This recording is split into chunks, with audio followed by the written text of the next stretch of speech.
Hey, hold When two debate lords meet. Oh boy. on. Can you hear me? Yeah, I hear you. Hey, hold up. I'm trying to get my stuff set up. 1 second. Go for it. Dude, give it a second. In the meantime, make sure to like the stream, everyone. Let's run it up to 2,000 likes real quick, everyone. Run it up, guys. You nervous already, Parker?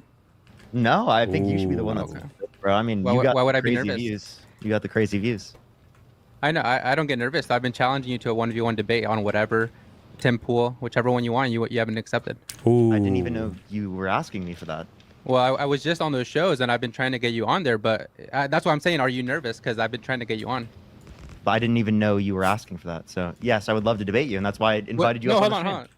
on. Uh-oh. Okay, But no, I'm not nervous. I'm okay with I'm doing not- it I'm on not this- nervous. Okay, I'm okay with doing it on the stream, but I'm just asking, why are you not willing to do it in person, face to face, on whatever, or on Tim Pool?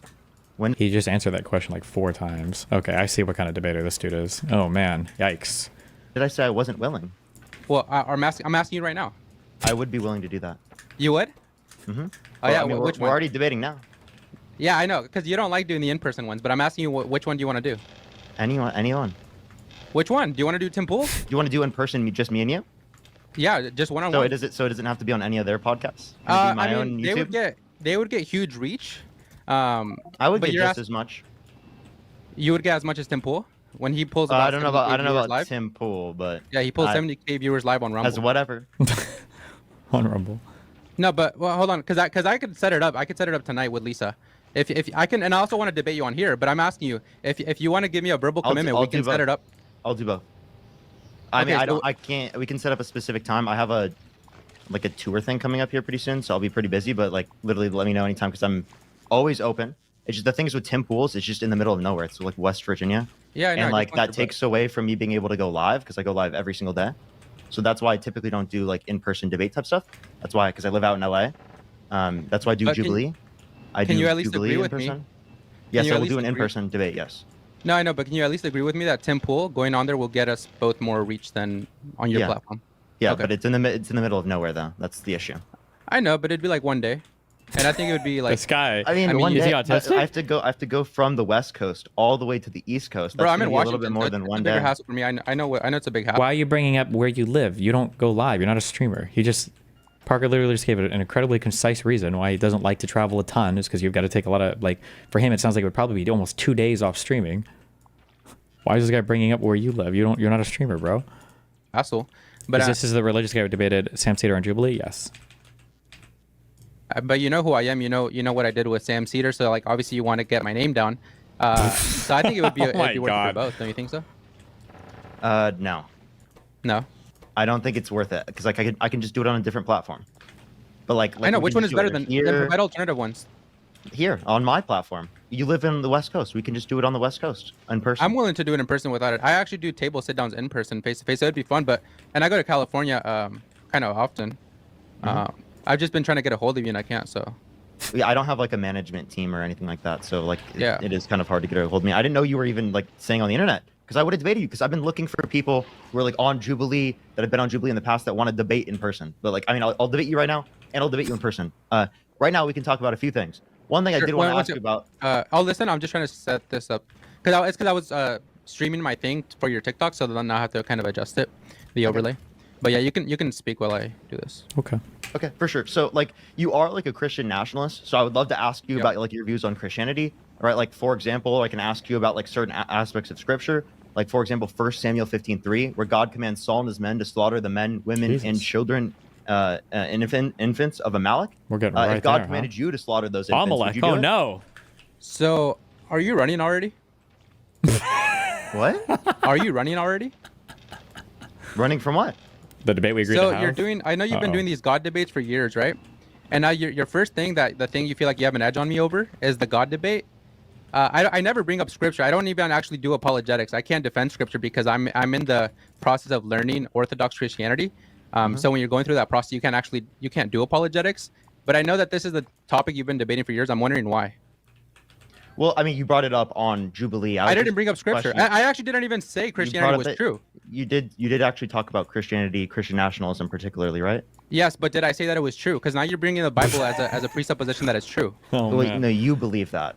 Okay, why are you running away from acknowledging that you believe that because you're not quote unquote educated on the matter, and I'm going to make Because you look bad on at it. the first I like how gotcha you're. question I you like asked. how you're scared of it, and because you're. I'm so not scared of the Bible it, at all. Well, then, no. then address it. 1 Samuel 15:3. God commands Solomon's What men I'm to slaughter the addressing, men. Parker, let's have a You're good not faith answering my debate, bro. question. Let's have a good faith debate.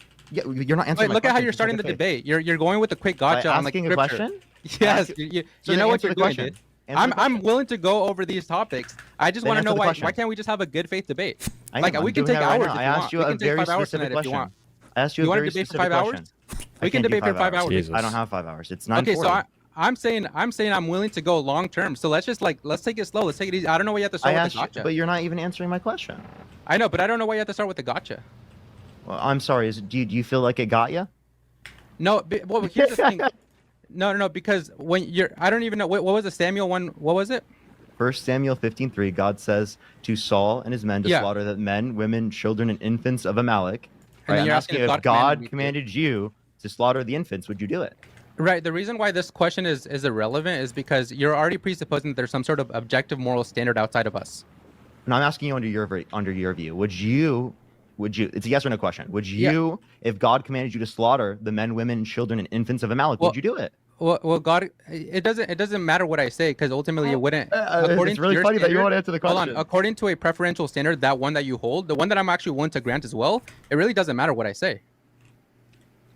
I I mean, because because earlier you were saying in the live, correct me if I'm wrong, you were saying earlier that incest is right under your view, correct? That's not what I said. Okay, what was the thing you were debating? I never something once weird. said incest Yes. was right. That's Okay, a crazy. Dean holds that position. Crazy Dean- statement. Can you? Oh, can I'm you, glad you're saying it's crazy because Dean holds that position. You don't, right? No, that was him a long time ago, right? That's So he doesn't hold that multiple position years ago? anymore? No.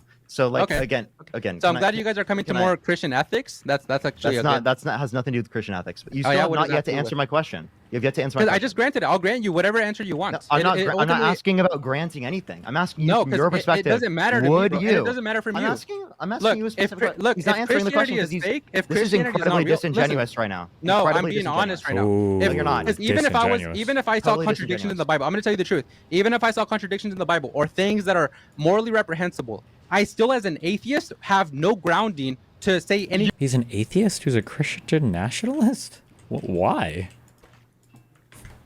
You're an against that one atheist? thing. You understand that, right? Wait, No, so you're you an understand that, atheist. right? But then you Parker, can't stop ground trying to your. get these gotchas. But then you can't ground your abortion arguments in your Christian religion. Yeah, it's fine. I never grounded in Christianity did. anyways. You literally let's did. make secular arguments on abortion. How can you justify abortion Robert, from a think secular of the view? Let's hear it. $5. He's Hold on, saying as before Dean. Before you pivot, 'cause okay. I'd love to have that conversation about abortion with you. Right? You're not answering my question at all. I asked you explicitly, would you kill the men, women, and children and infants of Amalek if God commanded you?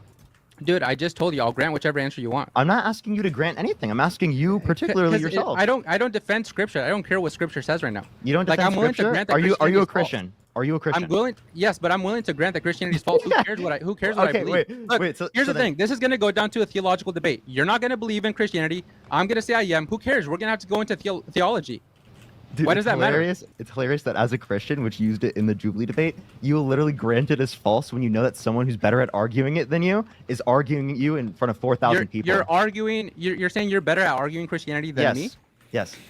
But no, because because all the people that you debate don't know meta ethics. They So I'm don't debating you right understand now, that and you presuppose- obviously you don't know No, it enough. because you're apparently. presupposing that there's some sort of objective moral standard I'm outside not. of us. I'm Yes, not. you are. Yes, you are. No, I'm not. So why are you acting like there's some sort of like you have repugnance when you say these? I just verses? asked you if you did this. I would ask you if you did this. Yeah, and I'll That's all I'm grant asking you. Christianity's false. Who cares? Because even if I was an atheist, No. you 'cause understand you believe have no Christianity's basis for true. it. Listen, you believe Christianity's true. It doesn't Why not matter. just Bro. ship Let's in go to all the abortion. Rockefeller Let's make parts? secular arguments. I think Let's it's see the incredibly. consistency of I think something. it's incredibly. 'Cause this is my disingenuous for you rocket. not It's to broke. Operate on what It's you believe fucked. in. That's you believe why. Christianity's true, but yet you're not going to operate on that. Wait, being when the do I case. ever say Christianity is true? You just said it earlier in this conversation. I actually asked you if make you believe more- it's true. I make more of a pragmatic stance in terms of Christianity, in terms of even if it was false, the results would be substantially Even better if- than the even antithetical if. views. Yeah. So again, if Islam led to a greater level of Look what you're doing, dude. You're scared to actually debate the actual topics wait, at hand. no, he's not. Actually, you're the one scared. That's actually really funny. Why would I If be Islam- scared, If dude? Islam led to better said consequences, he's would you scared. believe in Islam?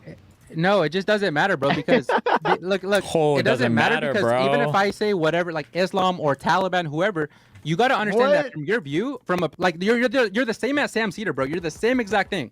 You're just a preference. You have nothing outside of a preference. So even if I Ooh. grant Every view is a everything, preference. whatever, Ooh. yeah, everything's a Every preference when from it your comes view. to morality, right? It's subjective. I believe it's subjective. Everything is a Let me grab a silent. Hold on. I might need 2 Soylents for this debate. What you're not preference. doing So look, is when you don't listen to me, you're not engaging with what I'm saying, even if it's a preference, right? Which I do believe it's a preference relating to subjective morality, right? You're still not getting yourself out of answering the question of whether or not you would specifically kill the men, women, children, and infants of Amalek. I'm asking you, under your preferential standard, is that what you would do? Under my preference, yeah, let's say no. You wouldn't? I need to see Destiny go full debate bro mode. This shit is like, I mean, these are like the most boring debates, or I guess maybe they're entertaining. You're just screaming at each other, but. So Yeah. you would disobey God? Yeah, I would disobey. Okay, Well, because he says he's an God's always atheist, correct, so- right? Under your view? Yeah, but we're still sinful people. We live in a fallen world. I can still disobey. Okay, so but like, Do you think every Christian practices a religion perfectly? Do you think that you should disobey? I mean, ideally no, but we're all gonna disobey regardless. Should you disobey, or should I just you obey? answered the question, bro. Should you obey God when He commands you to do something? Dude, I just answered the question. Yes. Did I just answer the question for you? It's yes or no. I didn't hear you apparently. I know. I told you. Holy shit. We should not disobey, but we're still gonna disobey. Okay, so The you reality. So It's like we should not sin. Okay, let me make it simple. We should not sin, but we're still gonna sin. It's impossible. Okay, God So, yeah. commands you to kill the men, women, children, and infants of Amalek. You think, under your view, you should kill the infants, the men, the women, and the children? Bro, these are cringy topics. Why do you like? Look, this is the same thing. Like, you gotta Here's understand. this If you want to have cringy straight topic because dialogue, it makes me look No, no, no. bad. Oh my no, God. they don't make me mad at all. Because once again, even if I I said they say make the you worst look answer, bad. They kinda even if do. I say Be whatever mad. makes me look bad, whatever's a guy's mad. contradiction, you gotta understand. From your view, you have no basis. This is what you gotta understand, though, bro. This is why Charlie Kirk doesn't want to debate you. And I was actually hoping Charlie Kirk did debate you, but he finds these kind of things cringy, and this is what I find cringy as well. Like, you have no basis to stand. Like, if you had a religion that was like you had a foundation, I would understand making these arguments, but you just don't. Religion is not a foundation. So when you say Then foundation, what is? you Then mean what is? something? You mean something independent of a stance. I don't believe there's any morality that's independent, true independent Right. of a So stance. preferences are mind dependent, right? Wait, do you think that truth? Do you think there's any truth independent of a stance for morality? What do you mean? Do you think that morality is true independent of a stance? Yes. Okay, so then it's true independent of what God says. No. Because this is what exactly what we mean. This is, no, no, this is what you don't- so you it's actually dependent make upon this God's thing. stance. The truth I've of heard you morality. make this stupid, Wait, this stupid hold argument. up. It actually is Elazar. fallacious. You're cutting me off. The Ooh. truth No, of, because this is listen, fallacious, listen. dude. Fallacious, The truth dude. of morality is not dependent upon God's stance. Because okay, so let's define God then. Let's define God. Ooh. And once again, That I would just relate find to it your cringy that you perspective. want to talk about. I know. I just It's find it cringy you that wanna I'm talk about critiquing your God. Christian worldview. My This God. isn't critiquing the Christian worldview, bro. It is. It is. No, it's not. It Because is. even from your view, like, it's all a contradiction. You're a walking contradiction. When you No, I'm say, not. "Hey, What everything," let me contradiction? tell you why. Okay, let me tell you What why. no, Yes, tell me I'm the gonna tell you why. contradiction. Okay, so there's two worlds, right? There's one world which is a preference. That's the one you're operating inside of. There's another world which is morality. As soon as you say everything is a preference and nothing more than this, then you're already going into the purview of morality when you make an ought claim. Wow. So when you say everything is a preference and then you go into the purview of morality, you're saying we ought to do this. That's a contradiction. Duh. There's Got no him. a Oh my contradiction is god. when A doesn't equal A. A, not A. If I'm saying that morality, right, is going to be subjective, right, that it's based upon the preference in terms of its truth value indexed to the subject, right, i.e. me or you in this particular case, there's no contradiction entailed by that. Tell me Okay. the A It's is not saying A. should. It's saying should and ought claim. Should is an ought claim, yes. Okay. And that's an ought claim. So then ought would it presuppose objective morality, right? Or is that a No, preference? no, it can be a preference. Okay, so are you talking? What do you mean? What? How is that not? a Why are you contradiction saying ought entails that it's objective? What? Are you okay? then? So Right, so what is morality? normative No, well, judgments, normative let's do the- judgments would be subjective from my point of view. yeah. So that's When it the comes to problem morality. is that it's a preference. So you're in the same boat that Sam Cedar was in. It's in the Which same is- book as God is in. God is no different from that. God's No, because that's why I'm preference. saying when we define God, we're saying that something that is mind independent. So something that is outside of us, something that is the beginning, something that is powerful. Does God have a Whatever mind? characters. Huh? Elzar, does God have a mind? Yes. Okay. So is it But- dependent upon God's mind, the truth of morality, or independent of God's? No, it's part of his nature. It can't be separated. What is God's nature? What does that mean? Hold on. I have like 2 streams playing. 1 second, bro. I'm just trying to set you up on here. Yeah, one sec, bro. What is God's nature? Do you need to ask a friend? Do you need to All Discord good. chat? All good. Whatever. No, I'm trying to set up my stream on here. No, what is Um, God's nature? I mean, you're looking it up. I just told you. I'm not looking it up, dude. I'm on my. I'm like recording this right now. I'm just Ooh. trying to get your. When you I'm record it, trying to doesn't get just like make you lag and not be able to answer a question when you're recording. No, I it's can because record you all have the me on time. StreamYard, and then I have you on like your YouTube live stream. So I'm trying to like get it on my screen. Okay, so then But you can answer the question. I don't right now need as to you're Google answering my these answers, question. bro. Like these are cringy Then answers. answer the question. Like Then answer I'm the willing question. to actually grant all this God stuff to you. Like it's all cringe to me, dude. I Oh, don't know you why gotta you answer find the it question. cringy. You can't answer the question. Because you want I'm to talk willing to about grant all these who God things cares means about God?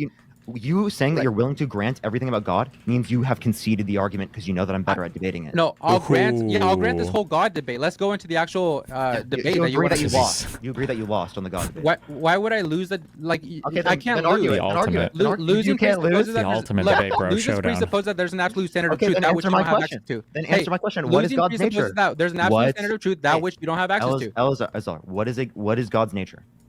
Dude, why are you asking these cringy questions? I like. I'm willing It's to. cringy, Let's it's concede- cringy. Yeah, let's concede that. Fine, let's concede that God is not real. Okay. You happy now? Elazar, So let's argue I'm from not, two I'm not different gonna, references. No, Let's argue from two. Look, Elazar, the only reason I've muted your mic now is because you're purposely choosing to not engage in this Mic mute. conversation Oh, because you know that no. you're outclassed. You know that you You're- don't have a good position. no, I've actually listened to many hours of your debates, of Ian's debates, of Dean's debates on God. I actually know your guys' positions in and out. They're just fucking cringe, And dude. respond That's to me. just the Respond to thing. me. Stop just calling me cringe and respond to my points. They're What is just God's cringe. nature? You like that's Can what you I'm just saying. I'm tell me willing what- to concede them. Hey, I'm any of willing. your If you Christian want to friends, get an I'm upper hand sorry, on me on I'm sorry, abortion, Elazar. Every single Christian that literally is going to be on your side will think you're stupid if you can't tell me what God's nature is. I don't care, dude. Like I don't care what they think. Tell me what God's nature is. He can't It's even, all he can't preference. even So say even what if I God's say his nature is. nature is like Yikes. the Even boogeyman morality. or the Yikes, spaghetti bro. monster. Oh my God. From your when I'm view, asking Such you, cringe. He's that's- fucked. We're not talking about with descriptive claim. I'm asking you descriptively. What is God's nature? completely I'm not asking over you for this from guy. Prescriptive or I know, and I normative told you I'll judgment on concede ethics. this. I'll concede God. I'll concede the whole God thing. I'm not asking you to do that. I'm Dude, asking you to look- engage legitimately with this. Okay, because dude. I know. Let's have a good you faith not to. debate, but like, It's not good faith do you when see you why? choose No, not to do you see represent why your God? views. Do you see why Charlie doesn't want to debate you though? Because I hold you to like actually answering about your perspective. No, because like why? Like Because I critique you. no, because these just aren't like they're just like quick gotchas. Like they're not fun. They're not substantive. They're not like I of asked any, you what of any God's nature value. is. Asking what God's nature is a very fundamental question in the theological debate. I'm sorry if you can't answer what God's nature And is. what you're did I gonna tell you? Did I gaslight tell you me. that I can engage? Elazar, in Elazar, apologetics? you are literally gaslighting me when you're saying that like I'm the one asking cringy Gaslighting. questions, or I'm Oh, not asking no. legitimate questions, or I'm like not engaging professionally when I'm asking you what God's nature is in a philosophical conversation about theology. Yeah, because these are the quick gotchas that you're used to. That It's not a that gotcha. you have I'm fun with, asking you what the nature is. I know. And what did I tell you at the beginning of this conversation? thank Did I you tell for you that I $5. Thank you, cannot Sean. engage? Hey, did I tell you that I cannot engage in apologetics? Okay. Well then why do you do that when it comes to the Because, Jubilee dude, that's why I just told you at the beginning. I don't Because say you know that my Sam- religion. because you know that Sam isn't as informed on theological debates as I am. That's why you're willing to debate him against. No, debate him no, on that, but you're not willing to actually, debate me. if you were in that Jubilee one, I would have done the same exact thing that No, I you did. wouldn't have. You wouldn't Yes, have. I would because have. I would have No, and called let me out tell your you why. bullshit. I would have Okay, called well, out let your me tell you. bullshit. Let me tell you why. Because I do. If you go watch all my YouTube debates, I do the same exact thing all the time because I cannot engage in apologetics. What I can engage in is results, is effects. So I say even if Christianity were true, X, Y, and Z, or I mean even if Christianity was not true. So I don't defend Christianity. I make secular arguments. Duh. And this is because Jeez. when Wow. you're like, Coherent okay, let me from your just perspective. quickly explain this. There when are you're no when you're secular starting to arguments become- from your perspective. If you genuinely, if you reduce it down, you don't believe secular arguments have any validity. If secular arguments have no Dude, validity, why do you use them in argumentation? because you Isn't that still see the dishonest? consistency and the coherence of it, which is that's the same view that you hold. There's no which is- consistency or coherence for you that matters to you because that's a No, secular I'm going to argument tell that you you don't why take I into can't account. engage in apologetics. Okay, can you listen? Go ahead. Okay, I was like what you would have called a Protestant. I'm studying Orthodoxy right now, going to an Orthodox church. When you're going through this process of potentially becoming an Orthodox, you cannot engage in apologetics because you cannot make the religion look bad by if I say something that I'm not informed on, or I say it in a way that a better theologian like Dave Dyer would be informed on. That's gonna make the whole church bad. So I look bad. So I can't engage in that. So that's why I do like if I say yes, I'm a Christian nationalist and I make these arguments, I'm making secular arguments. Damn. Okay. So then you're essentially what you're saying is that you are not willing to engage in any conversation about your Christian worldview unless you're debating Sam Cedar or someone that might not be informed on the theological nature of these debates.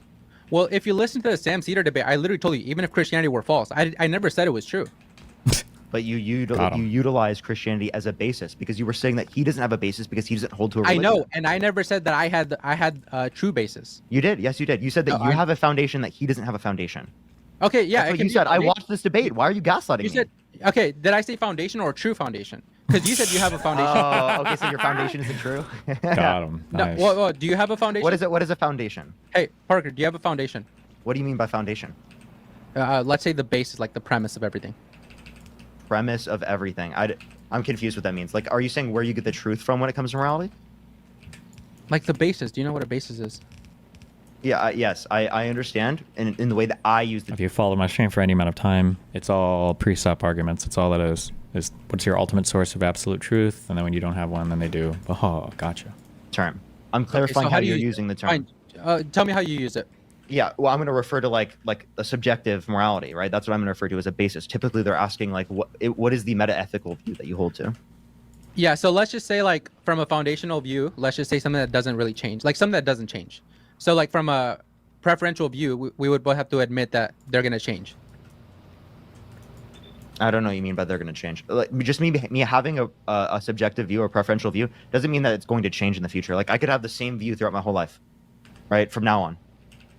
Yeah, I know, but that's not. Is that a foundation though? If they're willing to change, like if they're capable of changing constantly. It depends on how you mean by foundation. Foundation means that it's not going to change under your view. I'm confused what you mean. Sorry. Yeah, as an ought, it shouldn't change.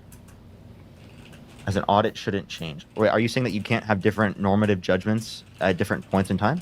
No, I'm saying like right now, if you and me view, well, we can say this on YouTube, I think, but murdering, if we think that is wrong, and then tomorrow it could be right, would you say that's a strong foundation? Murdering? Yeah. Well, murdering by definition is unjustified, right? Well, then we would presuppose that justification has some sort of ontology outside of just your preferences. So what, when you by ontology, what are you referring to? You said you're referring to the nature of being. I don't know what you mean by the nature of it in this context. Yeah. So like well, I guess justification could be a more deep philosophical term, but I mean, there's different ways of justifying something, right? So if I say, give me a justification, we might say like good reasons. Give me a good reason as to why we ought not do something. Like a reason why. Okay. I mean, but like Yeah. to you, the only legitimate reason is just religion. And then to you, it's just my preferences. So I guess, yeah, we could both be in the same boat. Either of us could meet that standard, right? I'm just asking Yeah. you what your preference is versus what my preference is, right? And then we can talk about Yeah. each other's view and then internally critique it or whatnot. But when it comes Yeah. to your perspective, you're not actually engaging with any of that because you're only willing to accept it if it's religious in foundation.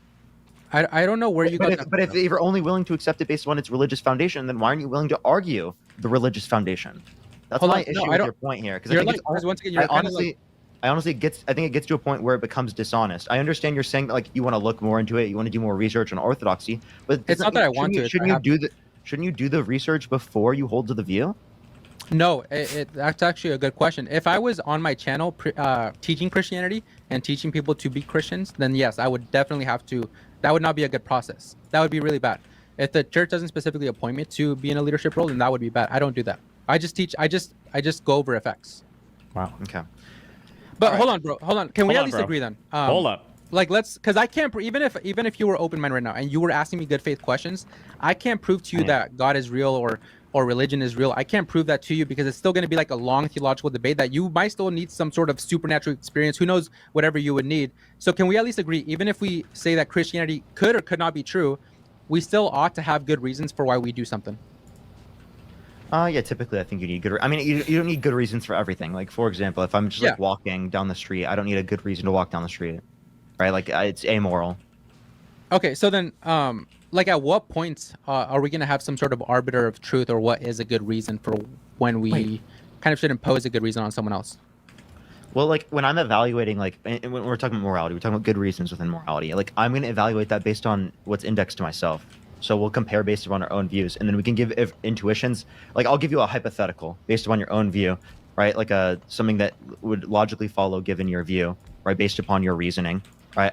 And that could conflict with your own intuitions, and that's how I could convince you otherwise, right? But it's predicated off of your own intuition, your own view. So we're gonna have a conversation based upon what are your own view, what is my own view, and let's compare and contrast. Because I mean, there can be some values that we both have, right? Yeah, we're gonna share values. Yeah. So oftentimes I'll be like, oh, actually, like what you're saying there doesn't actually uphold with like our shared values. So given that it doesn't uphold with our shared values, this would make more sense to uphold with those quote unquote shared values. Wow. True. So you're saying like my values have to be kind of contingent on yours and vice versa? No, they're not contingent on either. That's just how This how the conversation has been played a million times in your operates. stream in one variety or another. It always was and will be one guy asking why, with the guy's making a pretend omnipotent Joker Pokemon to do the one step ahead of you meme, while both are striking anime pose and pretend they're fucking Logic Goku and Bible Goku during recess like absolute fucking monsters. I know, and it's so based. True. Like we're just going to compare each other's values, and that we can have some shared values, and based upon those shared values, we might be able to convince each other of a different like way of looking at an issue. But you when know it they're comes to always going to morality. contradict each other, right? Not just between you and me, but between everyone in society. Not always, but there are going to be contradictions. Again, some shared moral beliefs, right? Okay. Can So I it's not all can I share something within you within that and see if we can find common ground? Go ahead. And I like good faith discussion. We can get heated, bro, but I also like good faith. You know, so I like the fun. I have fun. Why does with that these. sound So, like such a I thought of something which is called the law of like a contingency. jock bro? So, as a society, we push that there's these ideas of rights, bodily autonomy, etc., which I would disagree with because I would say that we are all contingent upon one another. So, like, if I poison the water well, it's going to poison the water for the rest of society. If you own a house and there's like HOA and you have to adhere to certain policies, why? It's your house. It's your own responsibility. It's your own freedom. Well, it's because there's probably certain responsibilities that you have to adhere to for the rest of society. Could that be coherent under your view? Well, we'd have to flesh out like what we mean by like this in terms of contingency. I wouldn't accept any principles. I'm a particularist, so like Okay. I'm very, very. He's a much particularist. someone who's not going to accept. Got him. Like principles. Whatever that means. But like when it comes to like any type of abortion argument, where we're going to disagree is the moral value placed upon the entity. I Yeah. don't value it until sentience. I know, but real quick, because I want to go into it. I'm just trying to think of the law of contingency would have to, because like you and me to not murder someone, it's because society is contingent upon other human beings. Would you agree? Say that one more time, sorry. So like we're gonna say that from a secular view, we ought not murder other people because number one, I don't know what you're gonna say, but maybe people don't want to be murdered, or we're contingent upon the rest of individuals to make up the society. Duh. So because we're contingent upon other people, we shouldn't murder them. So if you were not contingent upon them, is it okay to murder them? Well, that's what I would be asking you, right? So like, Well, 'cause that's I not would- my perspective. I don't hold this law of contingency. I know, so that's why I'm asking you. Like, I'm saying, how outside of that, like, what's a good reason for why we shouldn't murder someone else? When you ask for like what's a good reason why we shouldn't murder people, right? Yeah. These are inevitably going to boil down into base intuitions. The same thing with the abortion argument. It's going to be a base intuition, right? That you see sentient human life to be valuable. This under this certain condition. It's going to be a disjunction into a conjunction for me, past Yeah. or present and future subjective experience. So that set of conditions will grant it value. Wow. These are going to be, you're reducing us down to these base intuitions, right? That it's inevitably that there's not going to be a reason for. It's going to infinitely regress. Right, Okay. and that's true for Christianity too, because I believe that. I mean, we don't have to get into that. I don't want to get into that argument That's because fine, you didn't no, want to talk yeah. about Christianity. But I'm just saying the same thing is also applicable to God's mind, and that's what I would critique as well from that perspective. So this argument doesn't seem like something you can argue from a secular perspective to at least like make it seem like my position is worse or something. Yeah, which is fine. I actually wasn't asking that question in regards to the abortion because I'm not trying to get like a sleeky gotcha on that. We can have the gotchas in a bit, but within this specifically, I guess to understand, you're not saying that we have like a Not the like a sneaky principled gotchas. reason as to why we not murder someone. It's just more of like whatever traits you just kind of listed, right?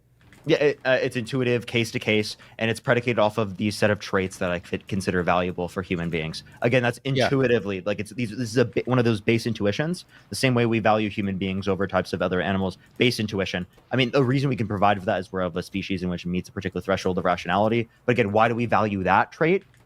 That's just going to value back. That's going to reduce back down to a base intuition. But intuition, don't you think that needs a justification? Well, it depends on what you Or is mean that by what you're- justification. It's like non-inferential. Yeah, because that's still gonna kind of take us back in the circle, right? So like, if I have an intuition where I want to go and I want to use a sword and slaughter everyone left and right on Friday nights, we'd probably say that isn't a good intuition.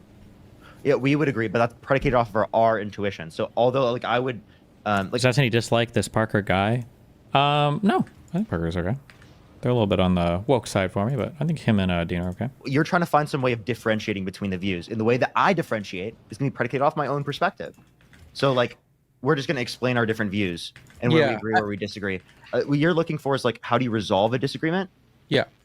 Like a moral disagreement? Well, Some moral you know, disagreements there aren't like a resolving to, and that's No, I know. okay to accept. this is what I'll get to before we go into it, but I just want you to see like this is why it's hard for me to have these long form debates, even though they're fun. It's because we're gonna kind of be talking in a circle. So like if we think of if you start drawing a line, well, I'll show you how. If we start drawing a line right now, I'm presupposing that there's like a finish line. There's like an end point that I'm trying to get to. So if I start drawing a line, I'm gonna draw a circle, draw a square, a triangle. There's usually a goal, but with us, like since it's all a preference and there's no ultimate goal that you have from like a secular view, and I'm willing to like even take this position too, there's not going to be any end goal that we have. So if I say like, hey, abortion is wrong, you think it's right, we're just going to try to have decisions, but ultimately you kind of admitted that it's just kind of like, you know, whatever our intuition is. So that's why it's going to go in a squiggly line. So like we can in this scenario then provide like examples as to why it's more preferable. Like an example I can give you is like, why is it okay under your perspective to pull the plug on an individual in your family that's brain dead? Why is it not murder? Can we start with the foundations first and then get there? Because I was actually listening to you. I do think this is foundational based on what we just talked about. So like not really, because I asked you. I'm giving you a hypothetical to explain what I'm saying to you. So like what we can do in these types of circumstances. So let me explain it then. Yeah, so let me explain it before I answer. So I would say with abortion there's a intention, right? So there's like a deliberate intention. With the brain dead patient one, there isn't an intention. It's more of an unfortunate circumstance. Like even if you ask me if there was like 10 embryos and then there was like one 5-month-old, which one would you save? We would still say like this is a hard decision, and it might go down to my own selfish desire that isn't probably rooted in scripture, but it's just a difficult situation to answer. Would you at least agree with that? You could say that it's a difficult situation to answer, but like I don't think that you can judge it based upon quote unquote deliberate intentions. And the reason why I don't think you can do it based upon that is because there is a deliberate intention to pull the plug on an individual in your family that's brain dead when you do so, which will inevitably lead to their death, right? But we don't care about it in cellular life. We I know we have free will. Like we're actively deciding to engage in the act. But like, let's say it's my mom that's a brain dead patient, right? Right. Do you think that I want to pull the plug, or do you think that it's just two unfortunate circumstances that I'm kind of having to deal with that I have to make a decision on one? You want to do it based upon these set of circumstances. No, because you're acting like I want to. Like if that's my mom or even my wife, let's say, or even my kid, if that's one of them, do you think that I'm gonna want one of those unfortunate circumstances? In that same tense of want, you could say that like a woman getting an abortion doesn't want for like the zygote or the embryo to die. That's just an unfortunate. Do you think if one person is on camera during a debate like this, it subconsciously causes the audience to side with the person on camera, since the audience can see their face and body language? It's probably hard to sort that out because the person on camera is also likely the person streaming, which means it's also likely their fan base, right? So unfortunate circumstance that's necessary in order to end the pregnancy. Yeah, but even that. Okay, so let's say let's say through your hypothetical, this brain dead patient somehow became brain dead through like a car accident, right? There was nothing that I could have done to prevent that or act inside of that to make any decision to stop that, prevent that. With abortions, you can. Wait, restate that one time. So if my mom is a brain dead patient, she got through a bad car accident. Now I have to make a tough decision that's going to break my heart regardless. I didn't get to act in the middle of that process to prevent her from being in the car accident. Within the abortion itself, you can choose to not get to step 2, which is fulfilling the precondition to actually getting pregnant, which is having sex. Well, you could have said the same thing about the woman who drove on that day. They chose to drive. But how was that my fault? So you're saying the fault of the person was to pull the plug? Yeah, because you're saying I have to pull the plug, right? Okay, so then like I can give you an example. Like there would be like I can give you an example of like a doctor that pulls the plug on like a family member that we could family member that pulls the plug on a what's up? You're still gonna move the problem back to another person. Someone outside the person. I was trying to give you an example where there is another person because you're trying to say that like the other person being there somehow makes that set of determinations differently, correct? No, I'm saying like if it's my mom, she's all alone in the car. She's driving. She gets in a bad car accident that she wasn't anticipating, nor did she know that could have happened. Obviously, you're always running the risk, but we never would have imagined that I'm going to be there having to make a tough decision afterwards. I'm saying, how do I have how am I at fault? We could imagine that. You're not necessarily at fault of that. You would say that like you would be at fault under your view for pulling the plug because they could still continue to stay cellularly alive. Right, but just being like very good faith, wouldn't you at least agree that I'm still dealing with 2 tough situations that I didn't have any say in that until the very end? I don't see how that disputes what I'm saying here. Well, I don't see how that justifies abortion either. I'm not saying it justifies abortion. I'm confused what your point is here. Like I'm just saying that like the reasons that you are going to provide for like why you think it's okay to pull the plug on an individual in your family that's brain dead are gonna be similar reasons to why I say it's not valuable up until the point in which it has subjective experience. No, because I would say that once again, one is like if we went back to what we were saying earlier, which we if everything is subjective, we all have good reasons for why we do something, then I think we should argue within that purview of, okay, if there's going to be an abortion that's had, what constitutes a good reason for having? Is it just financial stuff? Is it just freedom? Is it liberty? Like, what is a good reason? So within this example that you're presenting towards me, any reason prior to sentience is a good reason. Okay, so can let me ask you a line of questioning real quick, and we can just break this down. Yeah. Go ahead. Okay. Well, and by the way, because I want to have good faith. Do you feel like I know I didn't answer the hypothetical in the way you wanted, but do you at least understand where I'm coming from? Not quite yet. That's why we're clarifying here. Okay, we'll go over it. So can we define murder first? Would you agree that it's like the premeditated, unjustified taking of a human life? Unjustified killing of a human being or a person. But with person, you're presupposing that personhood is required, right? Mm-hmm. So, and that would be after the sentience mark. Past or present and future subjective experience, along with being a part of the human species. Wow. So you're kind of taking that to be like a universal truth in a sense. What do you mean? So like that definition with murder, like when I said premeditated, unjustified taking of a human life, you disagreed with that and you have to put in the personhood. Well, I mean, like, it's not just going to be premeditated, in which, like, I believe there could be murder without it being quote unquote premeditated. I mean, depends on how you define premeditated, but like, I'm just saying, like, unjustified killing of a person is a. It is an interesting point. It seems like a genuine moral dilemma. Both actions are maybe wrong. In the case of the plug pulling, that is distinct from the abortion case because there is more ownership of the decision in the abortion case, though not all abortion cases. Because I think intuitively, I think people tend to view potential life, or people tend to view a thing that is going to have an experience as a lot different than something that's coming to an end. Like if you would ask somebody immediately, is it more wrong to kill somebody who's 90 or is it more wrong to kill somebody who's 1? People would generally say it's probably more wrong to kill the 1-year-old. If I say, is it more wrong to kill somebody who's 50 and healthy or more wrong to kill somebody who's 4 with like terminal leukemia, people would probably say it's probably more wrong to kill the 50 and healthy person. So if a person, you're talking about pulling the plug, you're talking about somebody who to some extent is maybe even already dead, right? So, I mean, I think they're different intuitively, and we can even make different moral arguments for them as well. So. Is going to classify under definition of murder. That's the best way to define it. When you're saying person and then when I'm saying human, we're both arguing different things now, right? Say it one more time. Sorry. When you're saying person and I'm saying human, we're both now arguing different things. Yeah, we're using different words. Yeah. And no, I know different words, but I'm saying, like, are we arguing a different thing? That's just what I want to understand. Yeah, I mean, what we see as people are different. I mean, if that's what you're asking. Cause okay, so then you say, yeah, like not all members of the human species are people, right? Okay, so that's what I'm saying. Like, I don't want to talk over each other. That's yeah, like, saying, a cellular human zygote at the point of conception, I don't think is a person. Do you think that's a person? Yeah, but hold on. So you do agree that life begins at conception, though, right? Mm-hmm. Do you think it's murder? Do you think it's murder for women to have IUDs? No. But hold on, we'll go over that. Like, not only can it prevent. Wait, you said you were gonna let me just go through a quick line of inquiry. Oh, okay. Oh, God. Yeah, got his ass. I just want to lay the groundwork, bro. Like, I'm happy to go through all that. Yeah, but and I'll tell you, I already know the IUD one. Like, Dean makes that one like 24/7. That's what I'm saying. Let's just have a good faith, dude. Like, you're trying to have these quick gotchas. I'm not even trying to have a gotcha here. I just want to like lay the groundwork. That's not even a gotcha. I'm just clarifying. It is a gotcha because I asked you, hey, can we go through this line of inquiry? You said yes, and now I'm trying to like go through it slowly to understand. So just so we don't talk past each other. No, it's all good. I just don't want to talk past you. Like right now, if we're trying to define personhood and human, we're both gonna talk past each other because we're kind of committing like I think of a different concept when I think of a word, whereas you do with that thing, right? Wow. But we at least agree that life begins at conception. So can we agree that that's like a scientific fact? Because a lot of people reject that typically.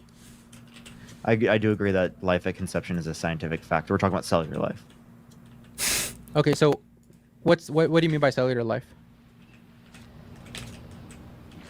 Well, I'm just making a distinction between cellular and sentient life.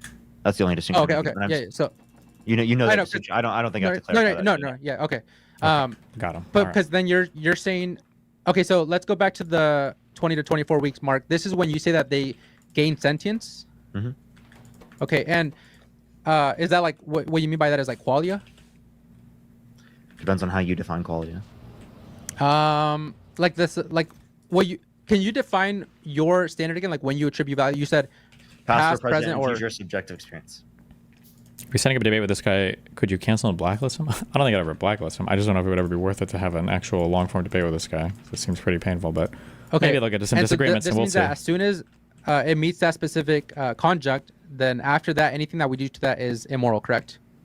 Or it's a person, therefore anything is morally wrong. Also, this guy's microphone is struggling. I'm really confused with the way that you referred to that. It's a person when it meets that criteria, I know. right, of past or present and future subjective experience and being a part of the human species. Right, because like if someone was in a coma, you would still say like they already met that conjunct at a certain point, so it's wrong. Yeah. Kind of like what Destiny debates. Uh-oh. That's just a past or present and future subjective experience. Okay, so like with qualia, then what I was saying about qualia would be like its ability to have subjective experiences. Would that be a fair way to explain it? Like the ability to have it. I mean, I prefer my way of referring to it. Which is I just feel yeah, just past or present and future subjective experience. yeah, but how do you prove whether a fetus has or lacks sentience?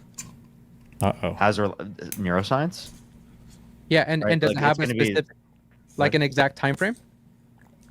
20 through 24 weeks is the typical view amongst like what's most common amongst neuroscientists. I know Okay. that you have like some crazy views on Crazy science and views. stuff because I saw like the Dr. Mike debate. Mm-hmm. Yeah, You know I'm not even anti, right? Anti what? Well, you are against at least one vaccine, right? Oh. Or you're No, just considered Jubilee- a vaccine skeptic. Jubilee's just a bunch of cucks. Like they They changed called the them. title. Yeah, they're a bunch of cucks, bro. Wait, I Ooh. Well, wasn't I even. mean, I think all of us are vaccine skeptics to some degree. Yeah, I think that yeah. your skepticism is like more prevalent because it's gonna be like a what's the word I'm looking for? A gradient of how much you are. Like Yeah. I am less skeptical about vaccines than you are. Probably. Yeah, and I wouldn't even say that like I'm super. I think I wasn't super against, but when I saw like a specific political shift or like a how hard they were shoving it down people's throats, then I started getting more skeptical. But I definitely am not anti. Like I'm not stupid. But yeah, that's the position I took. But going back to like I am curious why don't you want to go into like the qualia, because isn't sentience essentially similar as qualia or to qualia? One left of Pinky. Thank you for the $5. Thank you. It's just like it Don't can, know. I feel like we're trying to use terminology that makes it less clear when we say qualia, compared to just referring to how the way I referred to it. Because I feel like the way Okay. I referred to it makes it most clear to the audience, and I also do think it makes it where it's gonna be less likely that there's like a misunderstanding between us. Okay, because what I would get to is like if sentience seems immeasurable, like I know you gave like a 20 to 24 week mark, which is when these scientists say that it begins. Or Or came what are about. you asking? Like what parts of the brain lead to the subjective experience? No, I'm asking more of the time frame, because this is a very specific strict mark, right? And we're actually, I don't know if you agree with this, but we're kind of debating over something very important, which is a human life, which is a person, what you would say, right? So I think we should be very specific on this time frame. So sentience doesn't at one point all of a sudden just start. Yeah. It's like an true. evolving process. Would you agree? True. Yeah, that's why there's some conservative aspect to it where I'm saying 20 to 24. Right, but okay, so then let's find common ground here then. If it pushes up to 25 weeks, 3 months, 6 months, even 9 months, would you still not give that fetus personhood? And 9 months if it doesn't have sentience? Rod, you think the no. $5? Well, this is why it's hard, because this is what I'm saying. We're going to go in a circle, because you're saying if it doesn't have sentience, but do you mean by sentience that it's developed the full capacity of having sentience, or just like deploying a little bit of sentience? Robert, think the $10. Any little bit. Wait, Brian Tyler Cullen Past or has present debated future atomic little bit, lowering? okay. Is that any true? bit, any bit. Because that sounds like fire. So now, because this is why I want to just understand this. If there's like a 29-week-old fetus that has just a little bit of sentience, and someone, woman wants to get an abortion, she should be tried for murder, right? No, G, I think the $2. If it has sentience and it's at what week? Oh, shit. You said? Let's say 29 weeks. If they get a lethal abortion? Any abortion. No, well, not any. I mean, if it's non-lethal, like just termination of pregnancy, where it's just at that point you give birth, it's just an induction of labor, that would be okay. That's my view. At that point, you wouldn't Hold on. you wouldn't do lethal abortion. At that point, you would just induce labor. So yeah, at that point, you would be tried if you tried to do a lethal abortion, given that it wasn't medically necessary. Well, okay, so if it's not medically necessary, you would say Yeah, that because- she should be tried for murder. Because you would just do an induction of labor. Yeah, Wow. that's Okay. that's what the doctors would do. Duh. Okay, so because I just want to make sure that like if there's women out there that say like I want a 6-month abortion because my financial freedom, or I'm not going to be able to financially provide for it. They're not If waiting she for wants, 6 months to do that, but I'm not saying they are, bro. I'm just saying like I'm asking to see your consistency here. If yeah, they say if at that point, it would just be an induction of labor. You know that, right? At the point in which it's viable, they just induce labor. They you just do cause know early that, birth. right? Ooh, we got him. okay, but I'm asking you like an abortion, which is okay. Let's define abortion then. I would say the intentional killing of a human, unborn human. Can we agree on that? Okay, well then, if you're talking about the intentional killing, right? Then that would be wrong in that scenario because you could just induce the labor because it has to leave the body either way. You have to give birth to it either way. Are you going to give birth to it alive or give birth to it dead? Right, but Obviously, you know what it makes sense to give birth to it live. Right. That's what I'm saying. Like if a woman says I want to end this pregnancy in terms of like killing the unborn child, you can end the pregnancy without killing the unborn child. So there's a standard there. No, I know that. Yeah, there's a standard there of like there's a gentlest means necessary. No, I know. I'm saying the opposite though. I'm saying like if this woman says I don't want this baby, I want to unalive it, she should be tried for murder, correct? Yeah, you did induce labor at that point, yeah. Okay, so after, and the difficult part with this too is like you're choosing an arbitrary standard. Would you say like if it's a moral threshold, which is arbitrary because you're saying that it's 20 to 24 weeks, but we already agreed that sentience is like evolving over time. So what do you mean by arbitrary? Can you just clarify?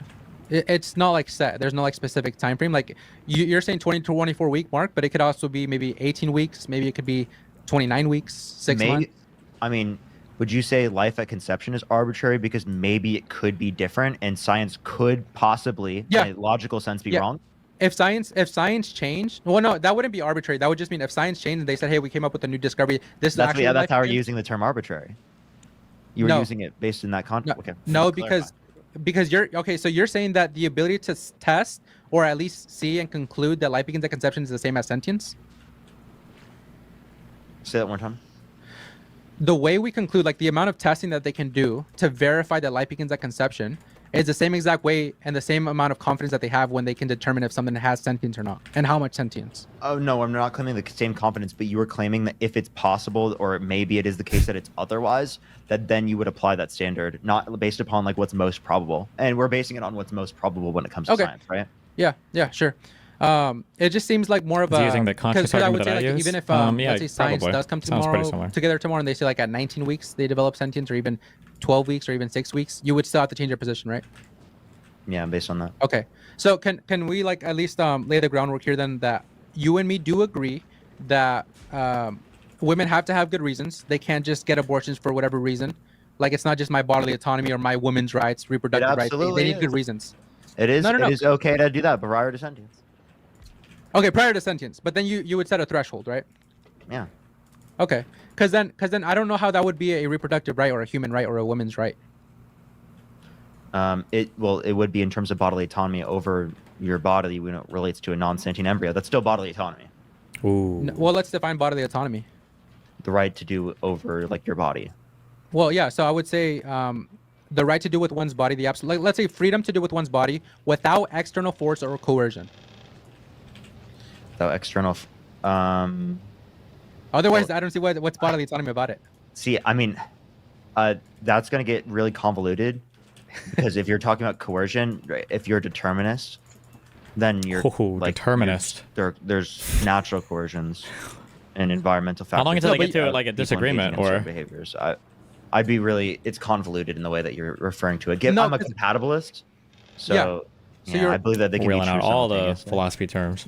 No, but the problem here is like for example, when we define bodily autonomy or a woman's right, which I'm okay with going into this aspect of it, but I would say that it's like freedom. So if you have freedom to do something, that means that someone shouldn't prohibit you from acting on that thing. Otherwise, what's the point of saying it's your right, like, or it's bodily autonomy? Yeah, someone shouldn't prohibit people from getting abortions prior to sentience.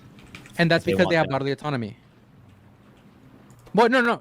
But here's so there's two paths. Bodily autonomy is a part of that calculation. Again, I'm not a like a generalist, so I don't use principles. Oof. But bodily autonomy is a right we would take into account in this context. I don't know how much more we're gonna listen to this. If you're arguing abortion from this perspective, using the these are kind of a series of arguments that I would use. Bodily autonomy has absolutely nothing to do with any part of the abortion argument, and I don't think it should. Like, we don't say, for instance, do you have a right to go and get your teeth cleaned? Yes, because of bodily autonomy. That's just like assumed, basically. When you're wheeling out bodily autonomy as an argument, usually you're using bodily autonomy as a defense for why you're attacking somebody else. Like, bodily autonomy is like a self-defense argument, I would say. So he shouldn't be focusing on any bodily autonomy stuff here. It really has nothing to do with the argument. The fetus is just you just don't really consider it in any way, size, shape, or form prior to sentience, right? But yeah, but when you say right, how do you define right? It's going to be like what you're protected in doing, right? So are you saying it's something that you're born with? Well, when I say a right, I think people are born with them because that's going to be applicable. They're not just born with it; it's whenever they're sentient. It's just they have that value based upon meeting that set of qualities. Right. I'm willing to entertain that. So you say when someone acquires sentience, they acquire personhood, which means that they are born with those rights, correct? Yeah, technically they're born with those rights. Okay. And so when someone is born with a right, this means that number one, they don't have to meet a specific Let me get threshold off this or meet a planet. criteria, nor can they have that right taken away from them. Otherwise, it is no longer a right. Can you agree? No, you can still say it's a right. But like you're saying in a moral right versus legal right. There's a distinction between the two. Yeah, but that's what I'm saying. Like, let's create the delineation here. Like, if there's a legal right and a moral right. Yeah. So if it isn't enforced, then there's no legal right. But there is a moral right. So you don't believe in absolute moral rights. You just have legal rights. What do you mean by absolute moral rights? If you do grant the fetus the status of life, wouldn't there be a compelling or a competing interest in the protection of life versus bodily autonomy? We don't protect life, technically. We protect, like, persons, right? And a person is something that we've defined as a bit more complicated than just, like, a living thing, right? Like, you can have, like, removing somebody's heart and putting it on the counter and finding a way to hook it up to a machine so it's still beating can keep the heart, well, I don't know for a heart, but you can keep it beating for some period of time. But I don't know if we would necessarily call that heart, like, a person or a human, right? It would just be like a living thing that was a part of a human or some component of a human. And then you would make a similar argument for like a fetus. You wouldn't call it like a human or a person, basically. So so you said right now, they're born with these rights, correct? Like bodily autonomy. What do you mean by absolute? That nobody can, it's not contingent on other human beings deciding if they have that right or not. So I can't look at you and say you're a woman, you don't deserve these rights. Okay, I'll slow it down. Hold up. Typically when people use the term absolute, they're either referring to an objective sense of morality or they're referring to, like, it's true in all cases, like principally. Okay, I don't know. Yeah, principally. Principally. Let's say principally. I already told you I'm a particularist. I don't hold the moral principles. I know, but that's what's that question here, right? So, like, I'm trying to see how you reconcile this belief. So if there's bodily autonomy, because once again, disagree with me here. It's fine if you disagree with me here. I would say the definition of bodily autonomy, and we'll grant it that people are born with it, but the right to do with one's body, so like the freedom to do with one's body without external force or coercion. Are you considering that that's not the right definition? Repeat. Sorry, I just like. Okay. I'm really. The way you're referring to things is kind of confusing, to be honest. Okay. Go ahead. So, bodily autonomy, the right to do with one's body without external force or coercion. Again, I already told you that definition is convoluted because of how you define coercion and certain things like that. So when I'm referring to bodily autonomy, I'm just referring to the right to do over your own body. And that's not principally, that's going to be case to case in most scenarios. Right. So I think they should have bodily autonomy in this scenario because there's no reason to restrict against it. I know. So what you're saying is that, like, these rights are contingent upon something else, right? My prescriptions?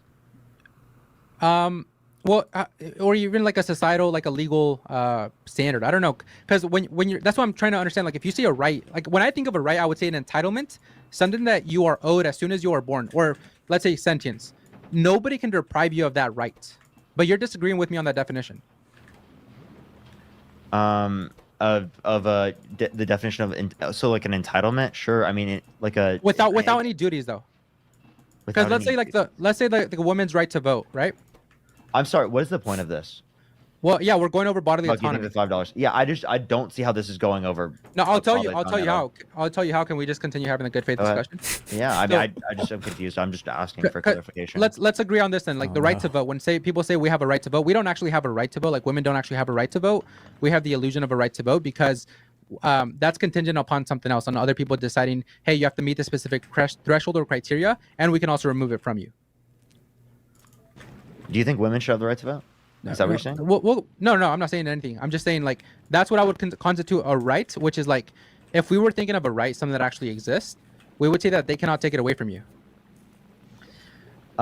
So like, if we're talking about moral rights, yeah, you can't, because it's prescriptive based. No, but dude, do you see how you're like going around it now? Positively think of the $2. I just am confused with your framing. Because now you're plugging in, you're kind of imposing moral rights, but you just said they're not absolute rights, like, or you're not principled in them. So like, how is bodily autonomy and these rights, are they inherent, and or can they be removed at a certain point? Inherent. Like, what do you mean inherent is true always? Like, if you keep asking me the same question, I'm gonna keep giving you the same answer. I am not a generalist. I'm a moral particularist. That's why I'm asking you, when you said, like, okay, so women have the, like, let's say for example, women have the right to vote. We can go into that later, but women having the right to vote, are you saying that they were born with that right, or is it just like a social construct? You're not born as a woman. Got him.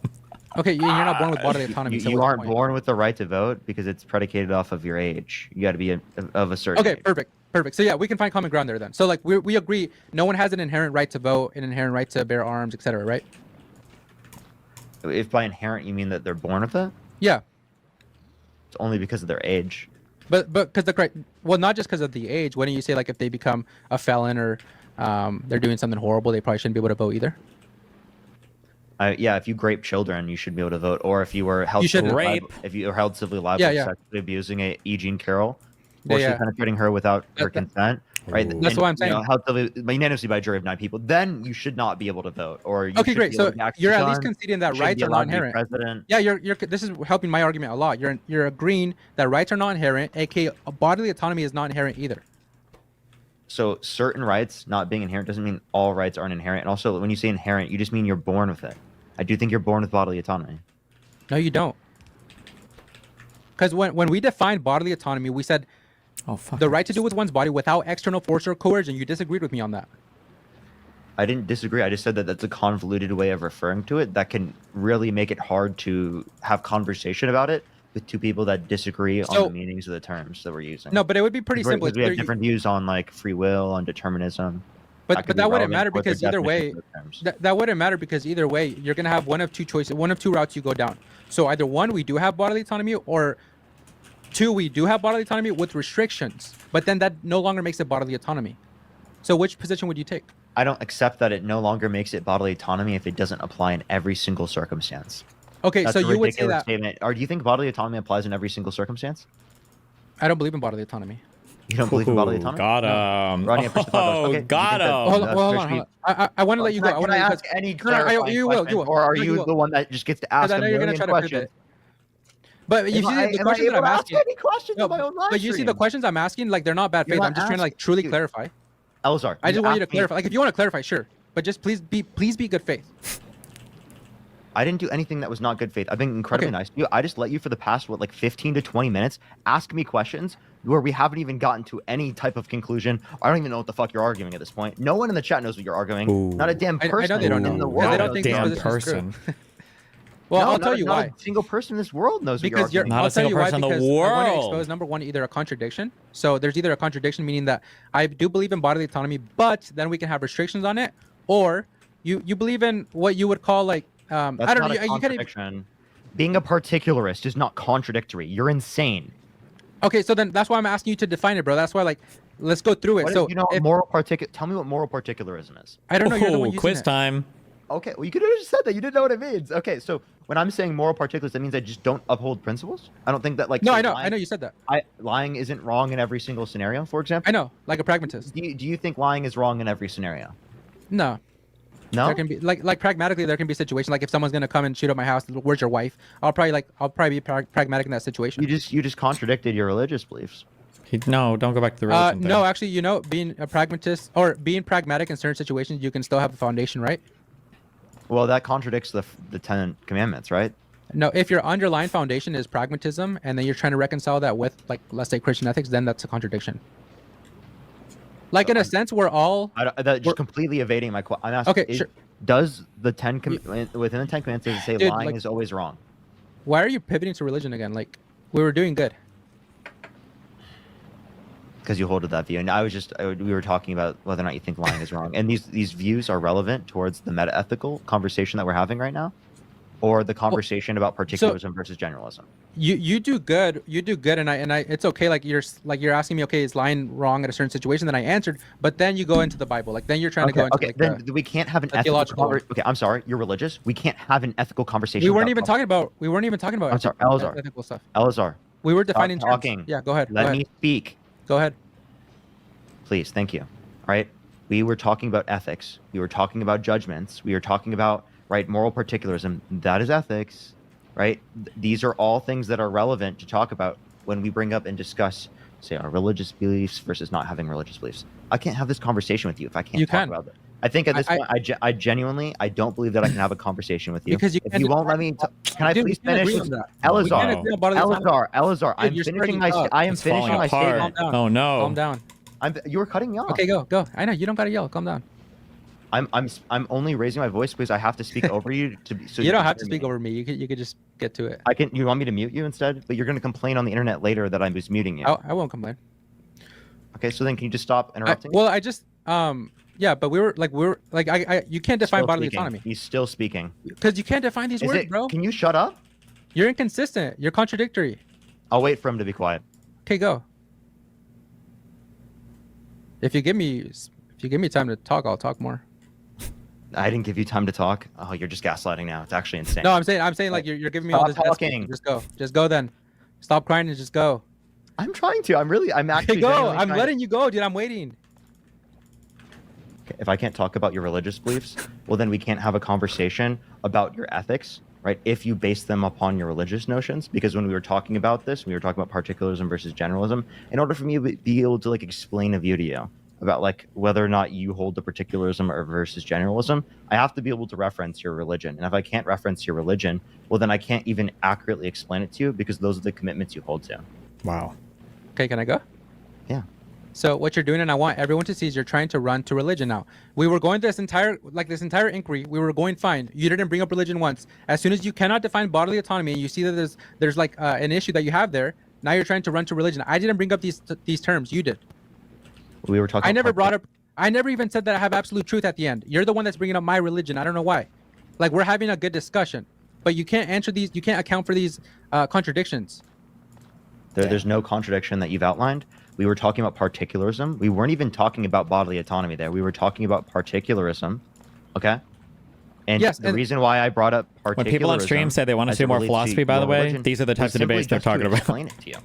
I wasn't even trying to critique you. They're trolling. Don't ever listen to them, okay? I was simply just trying to explain it to you in a manner in which you would understand. Because you hold to a generalist perspective within the context of your religious beliefs, right? As it is the case that the lying is always wrong. That's predicated off the 10 Commandments. I was just describing it to you.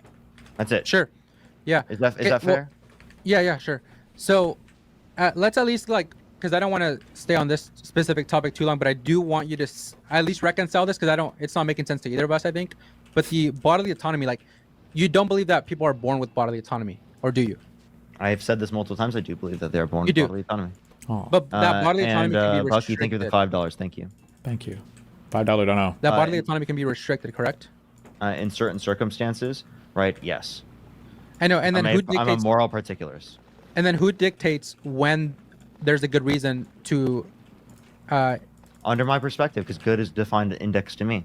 Wow. So you're it's just going to ask me about my own perspective when I think bodily autonomy applies when it doesn't. So it's going to be contextual to certain circumstances. Wow. So let's use someone like Trump, for example, right? If he wants to remove the right to vote or bodily autonomy away from people, Roe v. Wade, you don't have an issue with him. You're not saying he's morally wrong. You just don't like it from your preference. No, I disagree with him because he's violating bodily autonomy in circumstances where I wouldn't want to violate it. Right, but that's not a universal truth. You're not saying bodily autonomy is a universal truth. Principle. Not don't use the terms universal truth because it's convoluted with objective morality and other things like that. I know, but specifically, we're talking about whether or not it's principally true.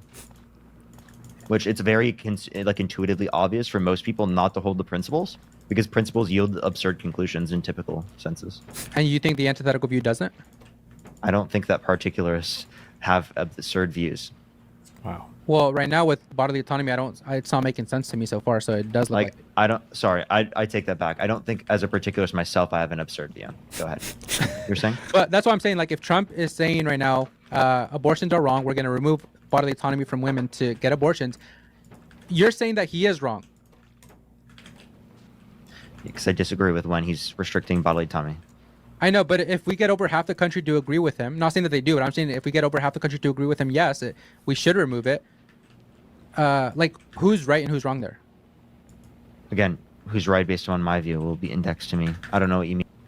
Okay, let's take a break from this. Democrats really want to die on the hill of bringing back plane loads of criminal, illegal alien gang members. But you haven't proven that they're criminals. Please. That's the problem. If Democrats want to stand in the way of that and they want to tell their constituents, hey, vote for us in the midterms, vote for us in 2028, we'll make sure that the criminal aliens come back. Far be it for me to stand in your way. And if Republicans want to run on, hey, we can disappear you with no due process, far be it for me to stand in your way. Broadcasting across California. Boned. You're watching The Issue Is. Somebody had to pull the trigger. I was willing to pull the trigger. That's President Trump talking about a roller coaster week for the world's economy as he launched and then pulled back on tariffs. Look who we got with us this week for an exclusive Issue Is debate. Brian Tyler Cohen regularly draws millions of viewers to his YouTube page, one of the most followed in progressive politics. He's host of the No Lie with Brian Tyler Cohen podcast, available wherever you stream.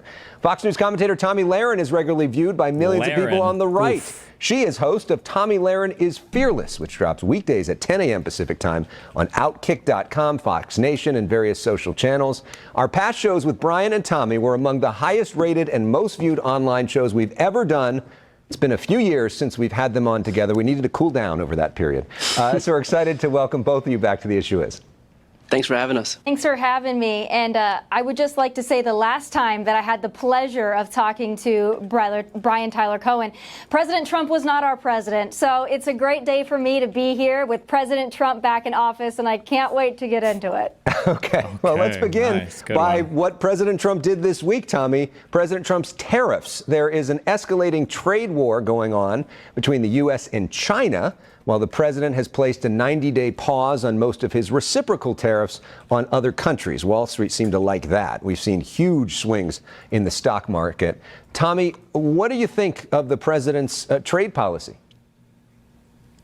Listen, this is the art of the deal at its best, and I understand that there was some volatility on Wall Street, and that's understandable, and I don't ever want to downplay anybody's concerns when it comes to their finances, their 401k, their retirement. I completely understand the anxiety there, but what President Trump has said, and I believe, is this is less about Wall Street and more about Main Street. And what you're also seeing is this president in action. He's managed to, in a couple of days' time, isolate China from the rest of the world, put them in their place. He's got that 90-day pause. Other countries coming to the table, 70 plus, lining up to make deals with this president. So I'm incredibly happy to see this thing play out. I understand the anxiety. I trust the process. I trust this president.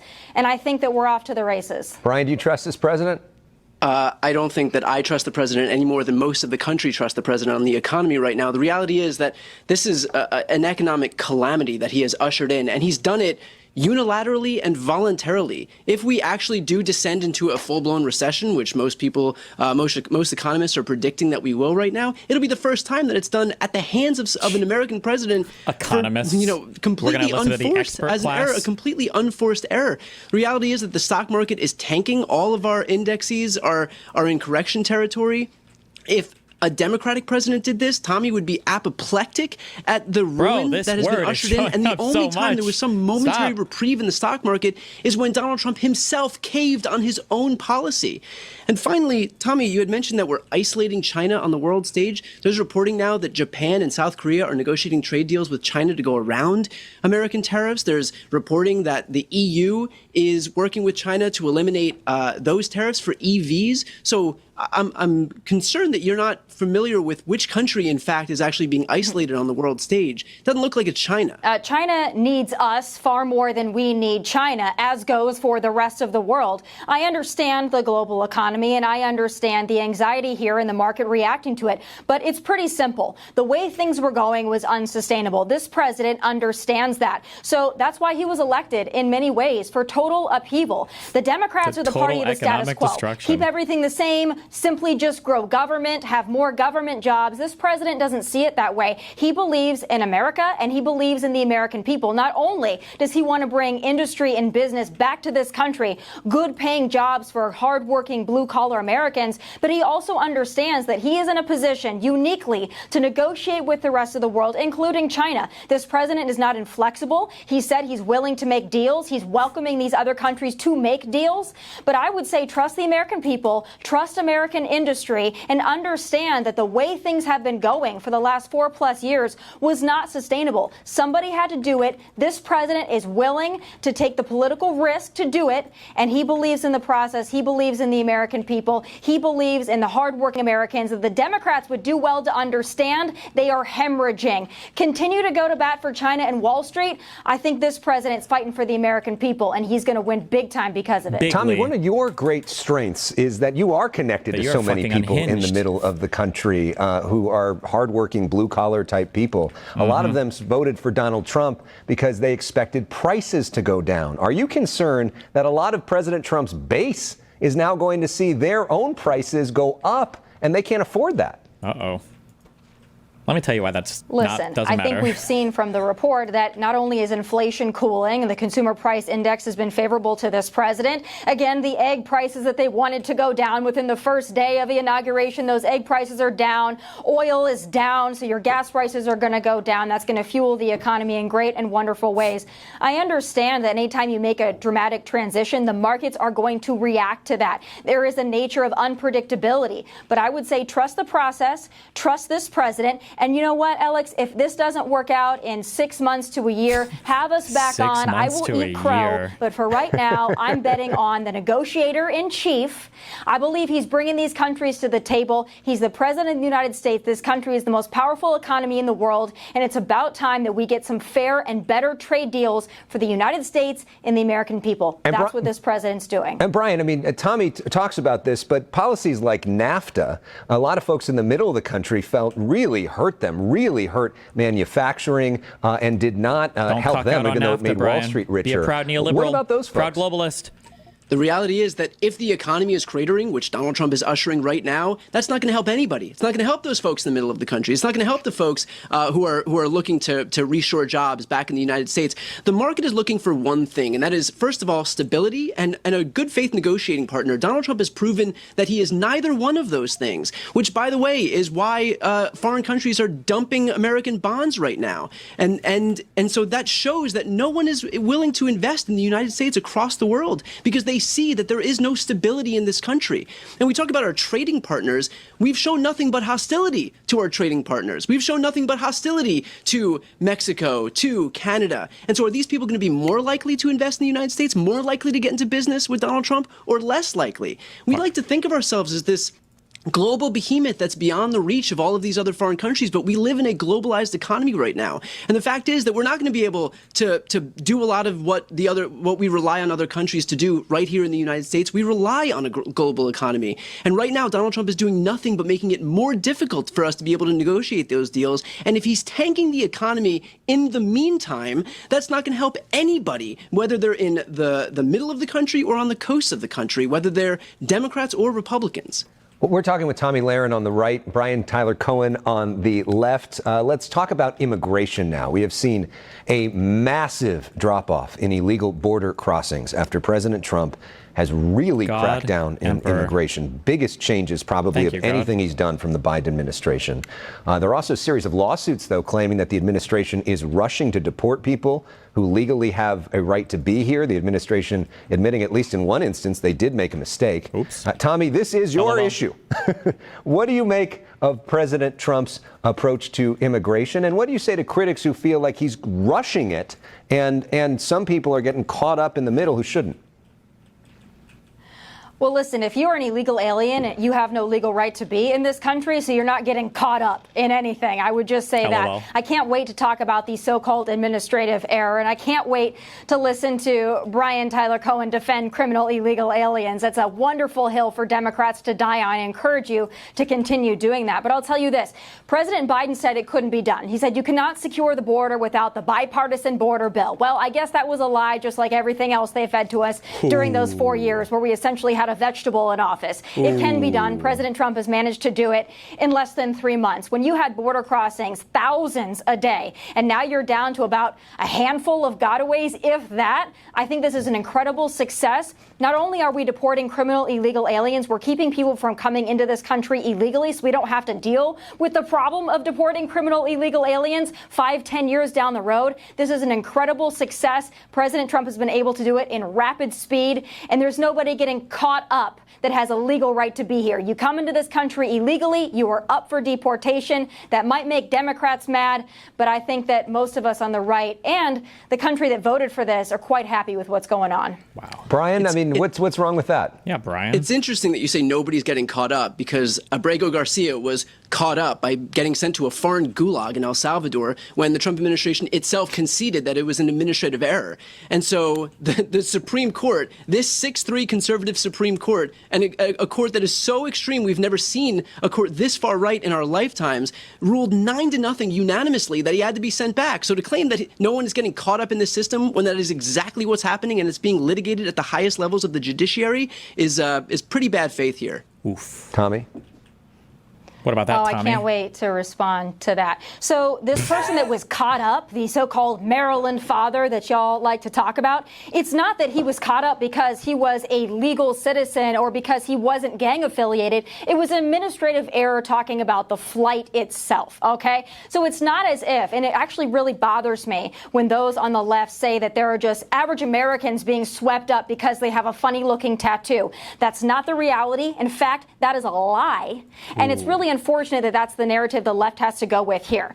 I understand that there is due process, but I think you understand, Brian Tyler Cohen, that there is a different set of rules for due process for people who have no legal right to be in this country, and especially when your own county has said that you are gang affiliated. That wasn't President Trump that said it. That was the Prince George County that said that this was a gang affiliated person. So if you're going to talk about people getting swept up, at least have your facts correct. This irritates me to no end. Brian, but to the bigger point of all of this, despite some of these cases, is there value in what the president is doing? I mean, we have seen these border crossings go way, way down. I'll certainly concede that Joe Biden could have done more and should have done more to take control of what was happening at the border. And in fact, his unwillingness to do that is largely what created the political environment for Trump to be able to exploit a lot of the pain that Americans were feeling as it relates to immigration. But that's still no excuse for Donald Trump to engage in this lawless deportation effort for people who haven't had due process to the point where the courts had to step in. I know that you're trying to make some weird distinction between due process rights for people who are Americans or legal residents, as was the case with Abrego Garcia. But the Constitution says that if you are here, you are entitled to due process. And that is not what these people are getting. That is why the courts had to order them sent back. That's why the courts had to order the planes get turned around. And of course, the Trump administration opted to defy it, not before we have folks like J.D. Vance who came on Twitter trying to beat his chest about how great it was that these people were deported.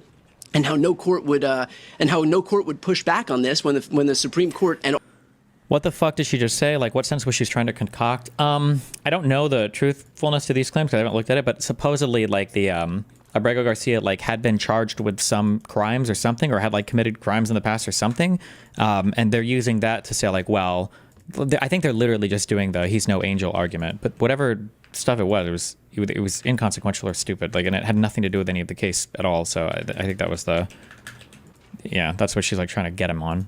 All the federal judiciary is doing exactly that. But the reality is that these people are entitled to due process. And if you believe in what you're saying, which presumably the Trump administration does, they should have no problem proving this stuff in court. Tommy?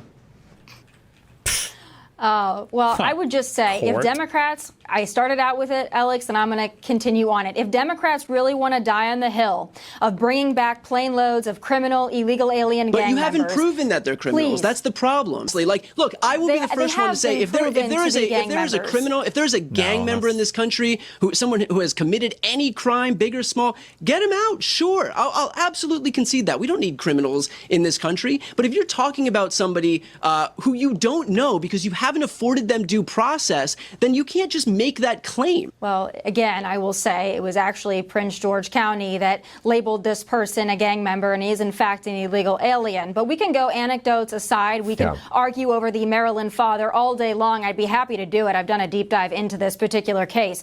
But the fact remains, President Trump is not only securing our border, but he is deporting criminal illegal aliens. If Democrats want to stand in the way of that, and they want to tell their constituents, hey, vote for us in the midterms, vote for us in 2028, we'll make sure that the criminal aliens come back.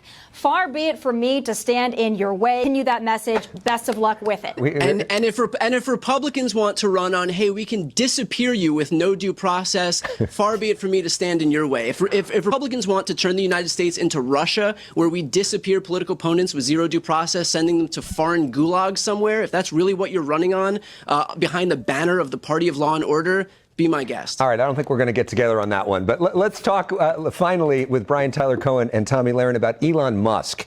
His move to cut government waste has gotten about as much attention as anything in Washington. This week, he lowered Doge's projected savings to $150 billion. Brian, how do you think the Doge experiment is working?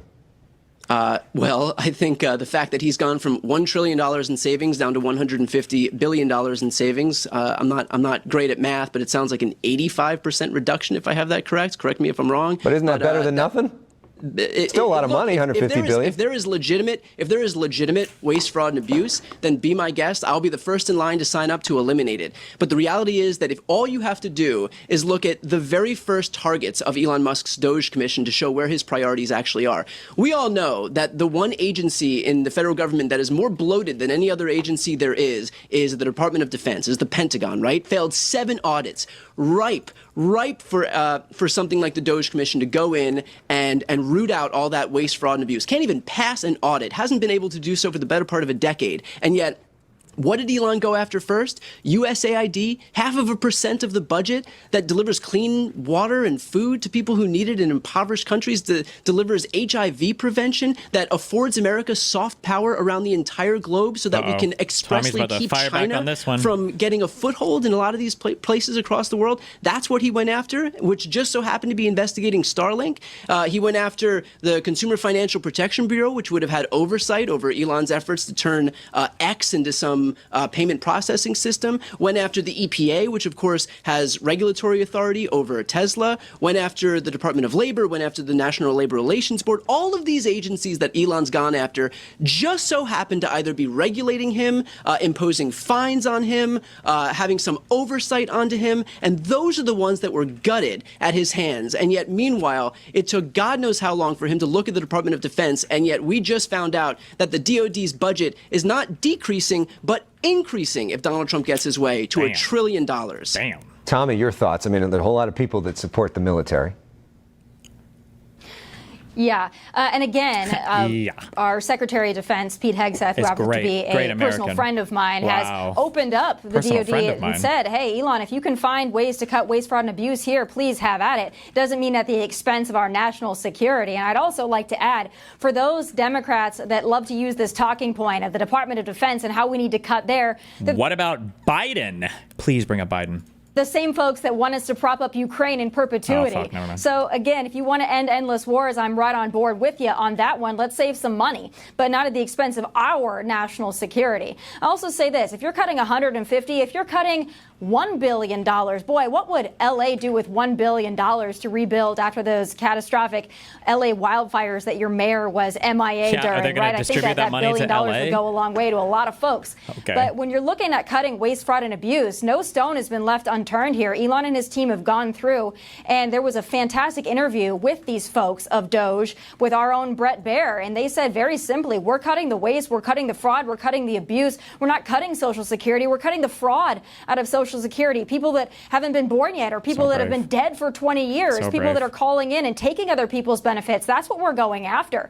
So again, if the Democrats want to die on the hill of we need more foreign aid workers and we need more waste, fraud, and abuse and more government employees, have at it, guys. I don't know if the message is resonating with the average American. Epic. I think you and I can both agree that if these folks are committing fraud, that is a serious crime, probably the most serious crime that you could commit. And I mean, anybody who is committing fraud would obviously be charged, tried, convicted. And so can you explain to me how we've been hearing this talking point about fraud, all this fraud is getting eliminated over and over and over again, and yet not a single charge has been filed. So if there's all this fraud that Elon Musk is tweeting about on a daily basis, that Fox is hosting interviews to discuss, where are the charges? True. I can't wait for those charges to come down. As you know, it takes a little while to formally charge somebody, but first you identify it, you identify the problem. Well, you also been, Brian, I mean, to that point, Brian, you heard about all President Trump's issues coming at the beginning of the Biden administration, then it took years for there to be charges against him. A lot of because those were huge cases, like novel cases that required a fuck ton of evidence. Like, that's not just a simple waste, fraud, or abuse case, but Democrats felt like that took way too long, but I mean, that is part of the way the Department of Justice works, right? Well, I truly hope that we can have this discussion again once we finally get these elusive fraud charges that we've been hearing so much about, to the tune of billions and billions of dollars, thousands of people presumably or reportedly getting all of these Social Security benefits that are 100, 200, 300 years old. So I would love to come back and have that discussion once we finally get those elusive fraud charges filed. Okay, and Tommy, real quickly though, I mean, there's bloat in the Department of Defense, no? I mean, it's one of the most bloated organizations there is. Ooh. Oh, listen, you're not going to get any argument from me about bloat in the federal government in general. There's a lot of areas that we can cut, certainly, and I have no issue with that. Of course, I don't want to downgrade our military capabilities. Right. I think we certainly need to have money for that, no doubt, because of all the wars started under the Biden administration. This is always the Republican talking point, and it's also why the deficit is not going to be reduced in this admin, right? Well, yeah, of course we need to cut some spending, but I don't want to get rid of any of our defense. Of course, we have to cut our defense spending, but I don't want to get rid of any of the defense we have. Like, okay, well. But yes, I'm completely open to cutting wherever you can cut. If there is redundancies, if there is waste, there's fraud, there's abuse, there's money being spent on furniture for buildings that nobody's showing up to, let's cut it. And the alternative here, I know the Democrats are so up in arms about this, but the alternative is what we have been doing, which is we're not going to look for the waste, fraud, and abuse, or even if we do look for it, we're going to turn a blind eye. We're not actually going to cut it out. Both parties are obviously guilty of that. So let's identify where this waste, fraud, and abuse is, and let's cut it out. If it's $1 trillion, fantastic. If it's $150 billion, I say that's still a win in my book. Just give credit where credit's due. Maybe it'll take a little while. Again, it's been 3 months, Brian, but let's come back in 6 months and let's see what's able to get done. And then I hope that you guys are singing the praises of Elon Musk and you'll stop lighting the Teslas on fire. Well, both of you have offered to eat crow in different ways during this debate, which means we have to come back and do it again. But as we wrap things up, though, I always like to look for areas of agreement, maybe through pop culture. So we're going to play personal issues. This is the first thing that comes to mind to you culture-wise, and see if we can find any areas of agreement in 30 seconds. Tommy Lahren, what's your favorite TV show you've watched recently? Something cringe. Oh, boy, I think it'd have to be Paradise, an excellent show streaming on Hulu. On Hulu is great. Brian? Severance. Okay, Severance is a good one. Tommy, what's your favorite book that you've read recently? Oh boy. Well, I always go back to The Gift of Fear. It's a fantastic book for young ladies out there. I highly suggest everybody, especially young women, read that book by Gavin DeBecker. And Brian? Latest book I read that was great was Mallory McMorrow's Hate Won't Win. And finally, Brian Tyler Cohen, if invited, would you go on Gavin Newsom's podcast? Sure, I'll be happy to go on Gavin Newsom's podcast. Tommy Lahren, if invited, would you go on Gavin Newsom's podcast? Listen, I've been waiting for my invite. He follows me on X. I know he knows who I am. He knows that I read all up on Gavin Newsom. I would love to go on his Vanity podcast. I'm waiting for my invite. I don't think to date he's had a female, certainly not a female conservative on. So, all right, Gavin, anytime. I couldn't go this entire time without at least letting you get that in. So, Tommy, Brian, thank you. I hope it happens because I'd love to watch that. Either one of you would be interesting. Really appreciate both of you having a civil discussion here. I think we need more of that, and it's something that everybody else can look to in our divided times. It's important that we talk to each other. So thank you both for coming on. Appreciate it. Thanks, guys. Thank you. Thanks so much.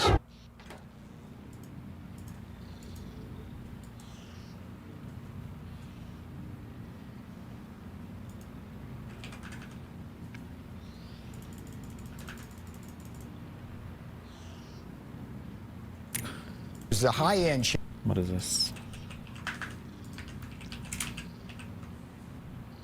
There's three kinds. There's the high-end chips, which is the AI future. Okay, we've got to get control of that. And then there's everything else that fuels our autos and on down. Fair enough. I hear what you're saying on investigation, but there is currently an exclusion for some of those products. You want to call it an exclusion, potatoes. No, it's not. What it is. The White House called it an exclusion. Well, but let's say, let's just.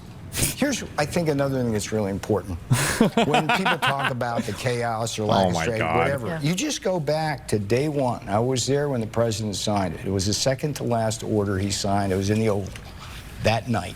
Yeah. And it was the America First trade policy, which laid out every single thing we're doing. And it would be remiss for anybody in the media not to review that carefully and see that there's rhyme to our reason and rhythm to what we're doing. Yeah, but now the administration is actually on its website saying that they're offering refunds for some of these products. But there's three kinds. There's the high-end chips, which is the AI future.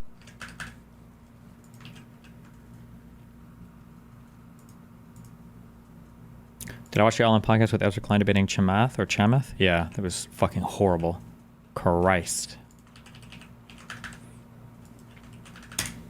When the massive Signalgate scandal came out, the Trump administration wasted no time in pointing out who the real villain in the story was. If she was given special treatment and treated with kid gloves because she's a Clinton, that is a serious implication. It's all ridiculous. It's all over the top. It's all criminal. Any security professional, military, government, or otherwise, would be fired on the spot for this type of conduct. Nobody was texting war plans. But the fallout from Secretary of Defense Pete Hegseth texting war plans over a group chat that included the editor-in-chief of The Atlantic just got worse. A recent lawsuit against Hegseth uncovered evidence that this was not an isolated incident.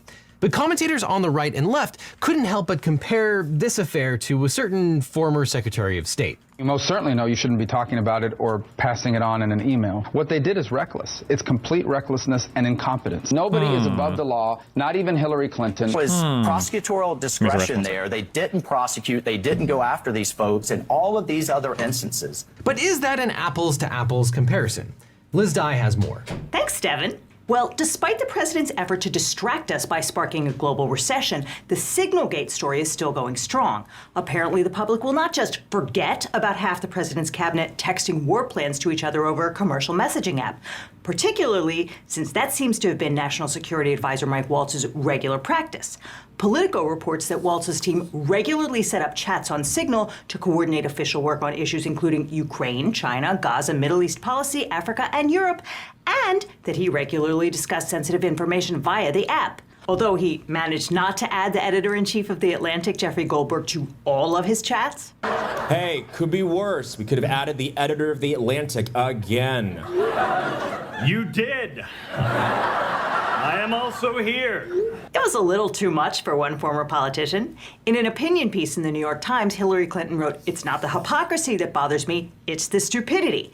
But it was about to get stupider. Originally, Waltz suggested that Goldberg's number got sucked into his phone, or perhaps that the journalist had hacked into the chat. Well, if you have somebody else's contact and then somehow it gets sucked in, it gets sucked in. He promised to put Elon Musk and his team of tech dudes on it toot sweet.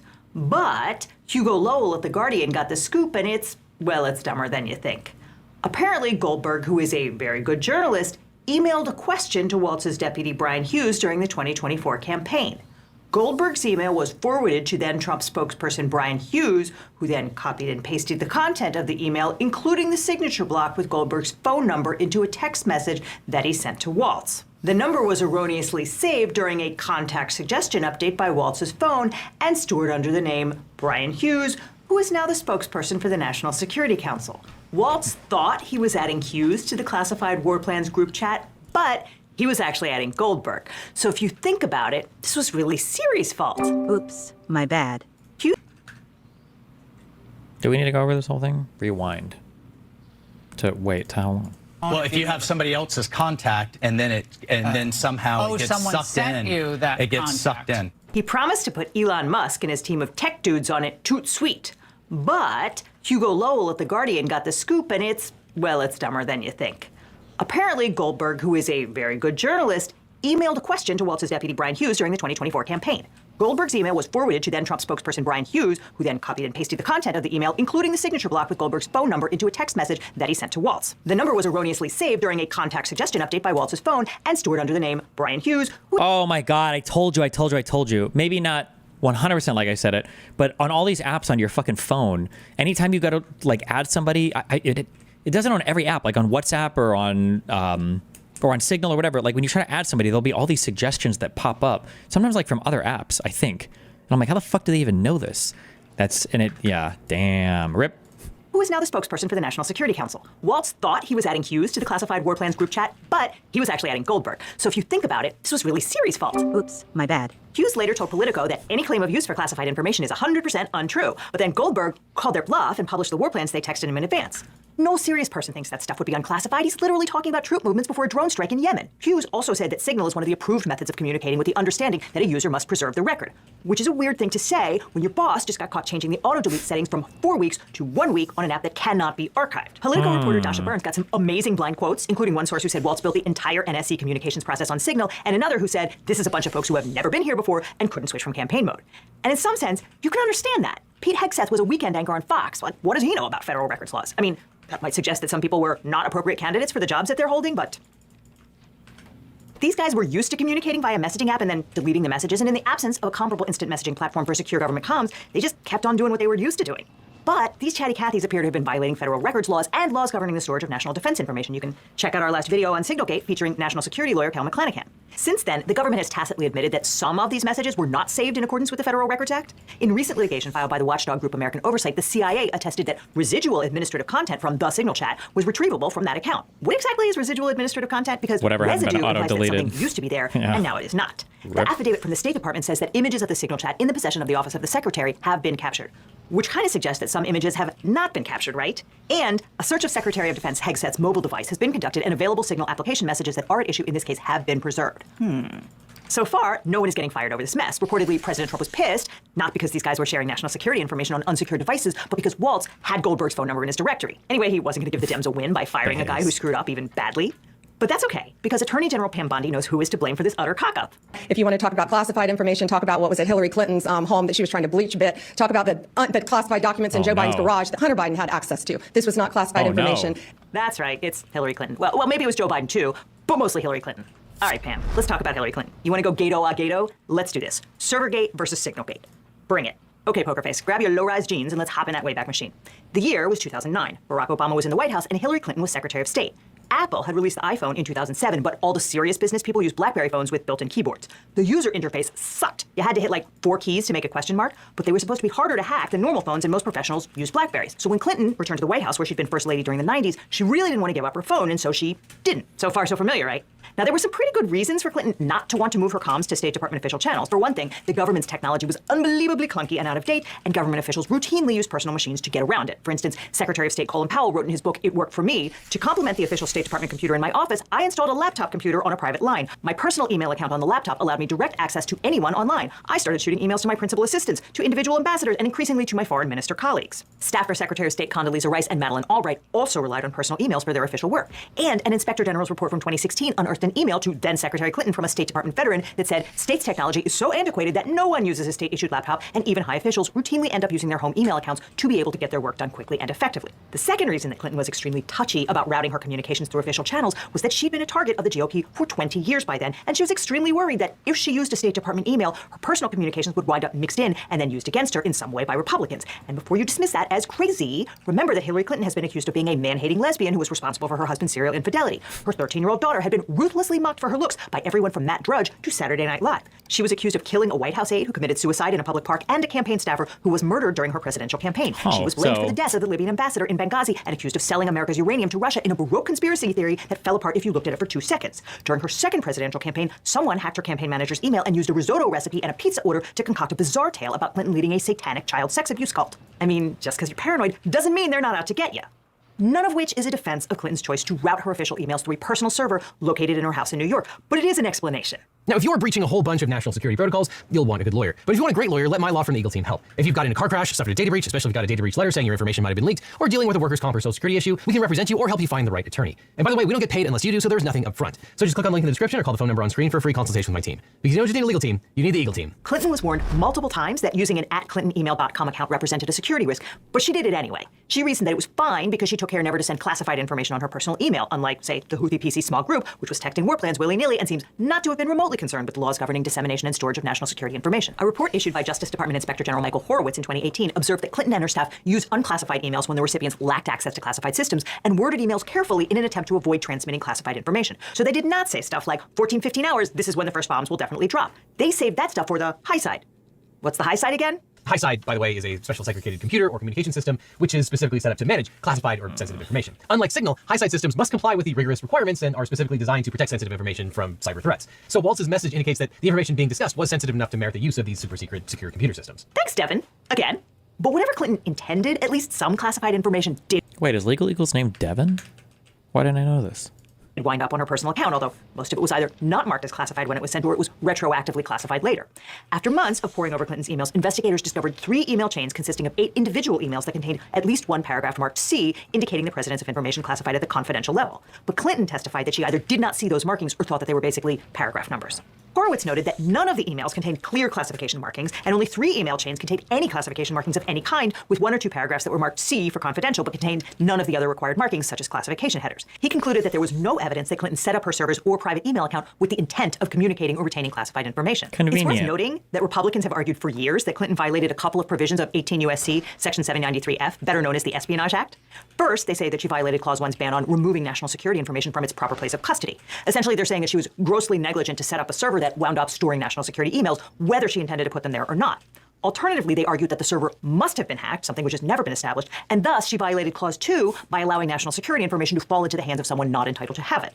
Some critics have even suggested that she intentionally deleted government emails to cover her tracks. Again, never have been any proof of this. And in fact, the reason that they were able to go over all these emails with a fine-tooth comb and ask her about them years later was that Hillary Clinton kept those emails and handed them over when asked. We said in the last Signalgate video that Mike Waltz and the Trump administration officials on that Signal group chat might be in trouble because they set their messages to auto-delete and did not send a copy to their official accounts. That would appear to be a violation of the Federal Records Act, specifically 44 U.S.C. Section 2911. An officer or employee of an executive agency may not create or send a record using a non-official electronic messaging account unless they forward it to their official email account within 20 days. Note that this part of the statute was added in 2014 after Hillary Clinton had left office, so she could not have violated it.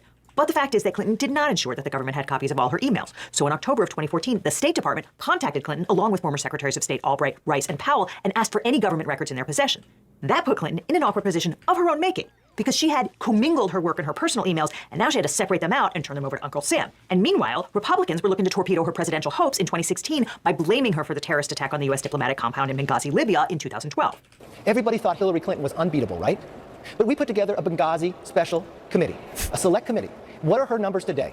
Her numbers are dropping. Why? Because she's untrustable. But no one would have known any of that had happened had we not fought and made that happen. In December of 2014, Clinton delivered 30,000 emails from the @ClintonEmail.com address she'd used as Secretary of State. Note for comparison that President Trump spent a year and a half refusing to hand over government property, including classified documents stored in various locations around his Florida golf club. He ignored a subpoena and went to great lengths to hide those documents from government investigators. Something to remember when guys like, say, Mike Waltz complained that Trump got indicted and Hillary Clinton did not. Here's Waltz in 2023 whining that Clinton deleted 33,000 government emails on a private server and didn't get indicted. That's not true. Clinton handed over 30,000 emails, but said that an additional 32,000 from that account were personal messages, and so she wasn't going to turn them over. Instead, her chief of staff, Cheryl Mills, told Clinton's IT guy, Paul Gambetta, to delete them, which he did not do, or not immediately. On March 3rd, 2015, the House Benghazi Committee issued a preservation order instructing Clinton and her staff not to destroy any of the personal emails, at which point Gambetta realized that he'd screwed up big time. He told the FBI that Wait, can you explain what she just said? There's no proof her server was hacked. Where did the hacked mails come from? Was that all from the Wiener Wife laptop? No. So the hacked emails about the Pizzagate and all that shit, those were the official DNC servers. That was hacked by, I think, what we now know to be a Russian operative who went by the online username Guccifer 2.0. That was the person that Roger Stone was in contact with to try to coordinate leak releases or whatever for the Trump campaign. But we never got any more information about that because Trump killed that investigation. That he had an oh shit moment because if he just deleted the emails in December as instructed, it would have been fine. After Congress got involved, though, it was illegal. But instead of copping to it, he took it upon himself to use a program called BleachBit to destroy those messages permanently without telling anyone. Incidentally, the Justice Department prosecutors on this case seem to think that Gambetta was kind of a moron.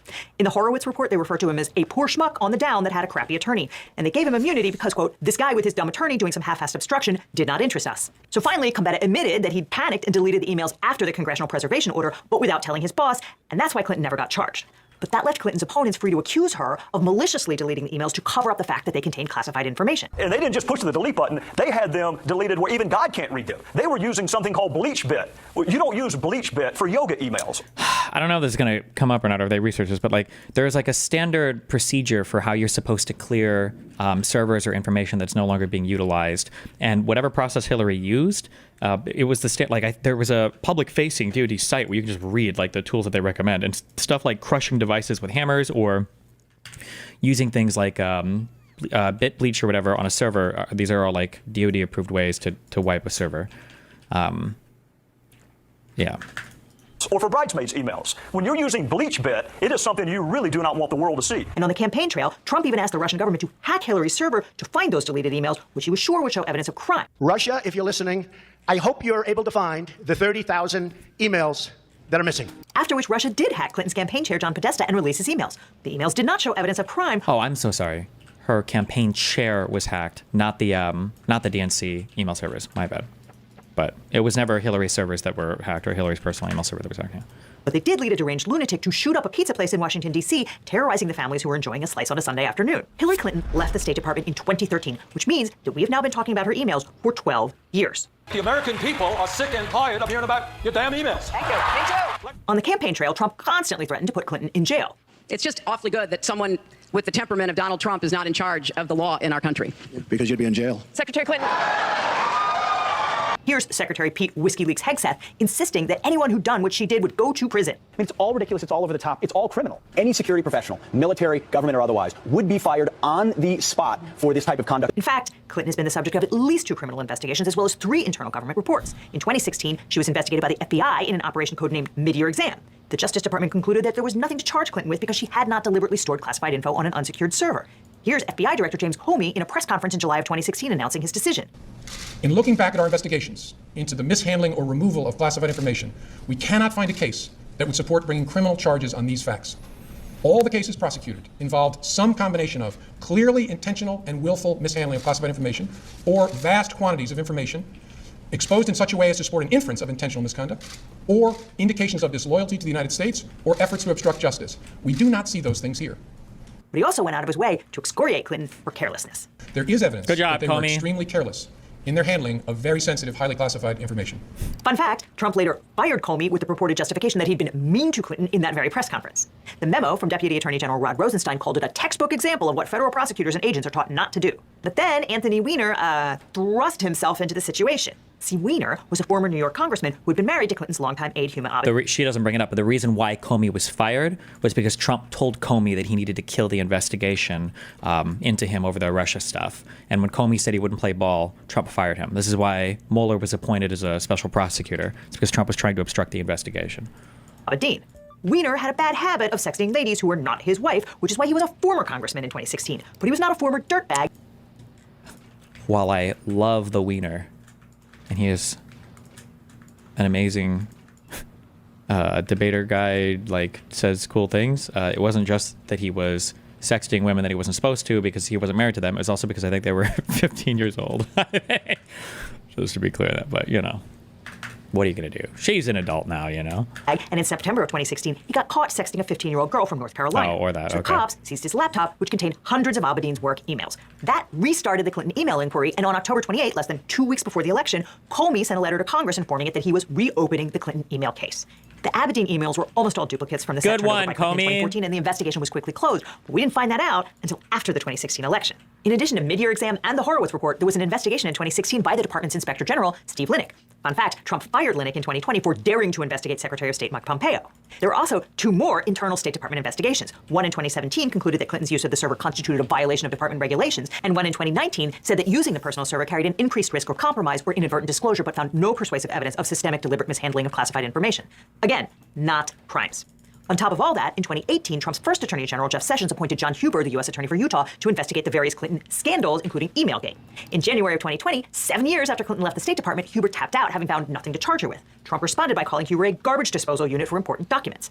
In reality, Clinton's emails have been investigated over and over and over. And if Trump's Justice Department could have charged her, it would have done it. They just know they're there. So that's Servergate. All right, Signalgate, what you got? Let's compare these two national security scandals, shall we?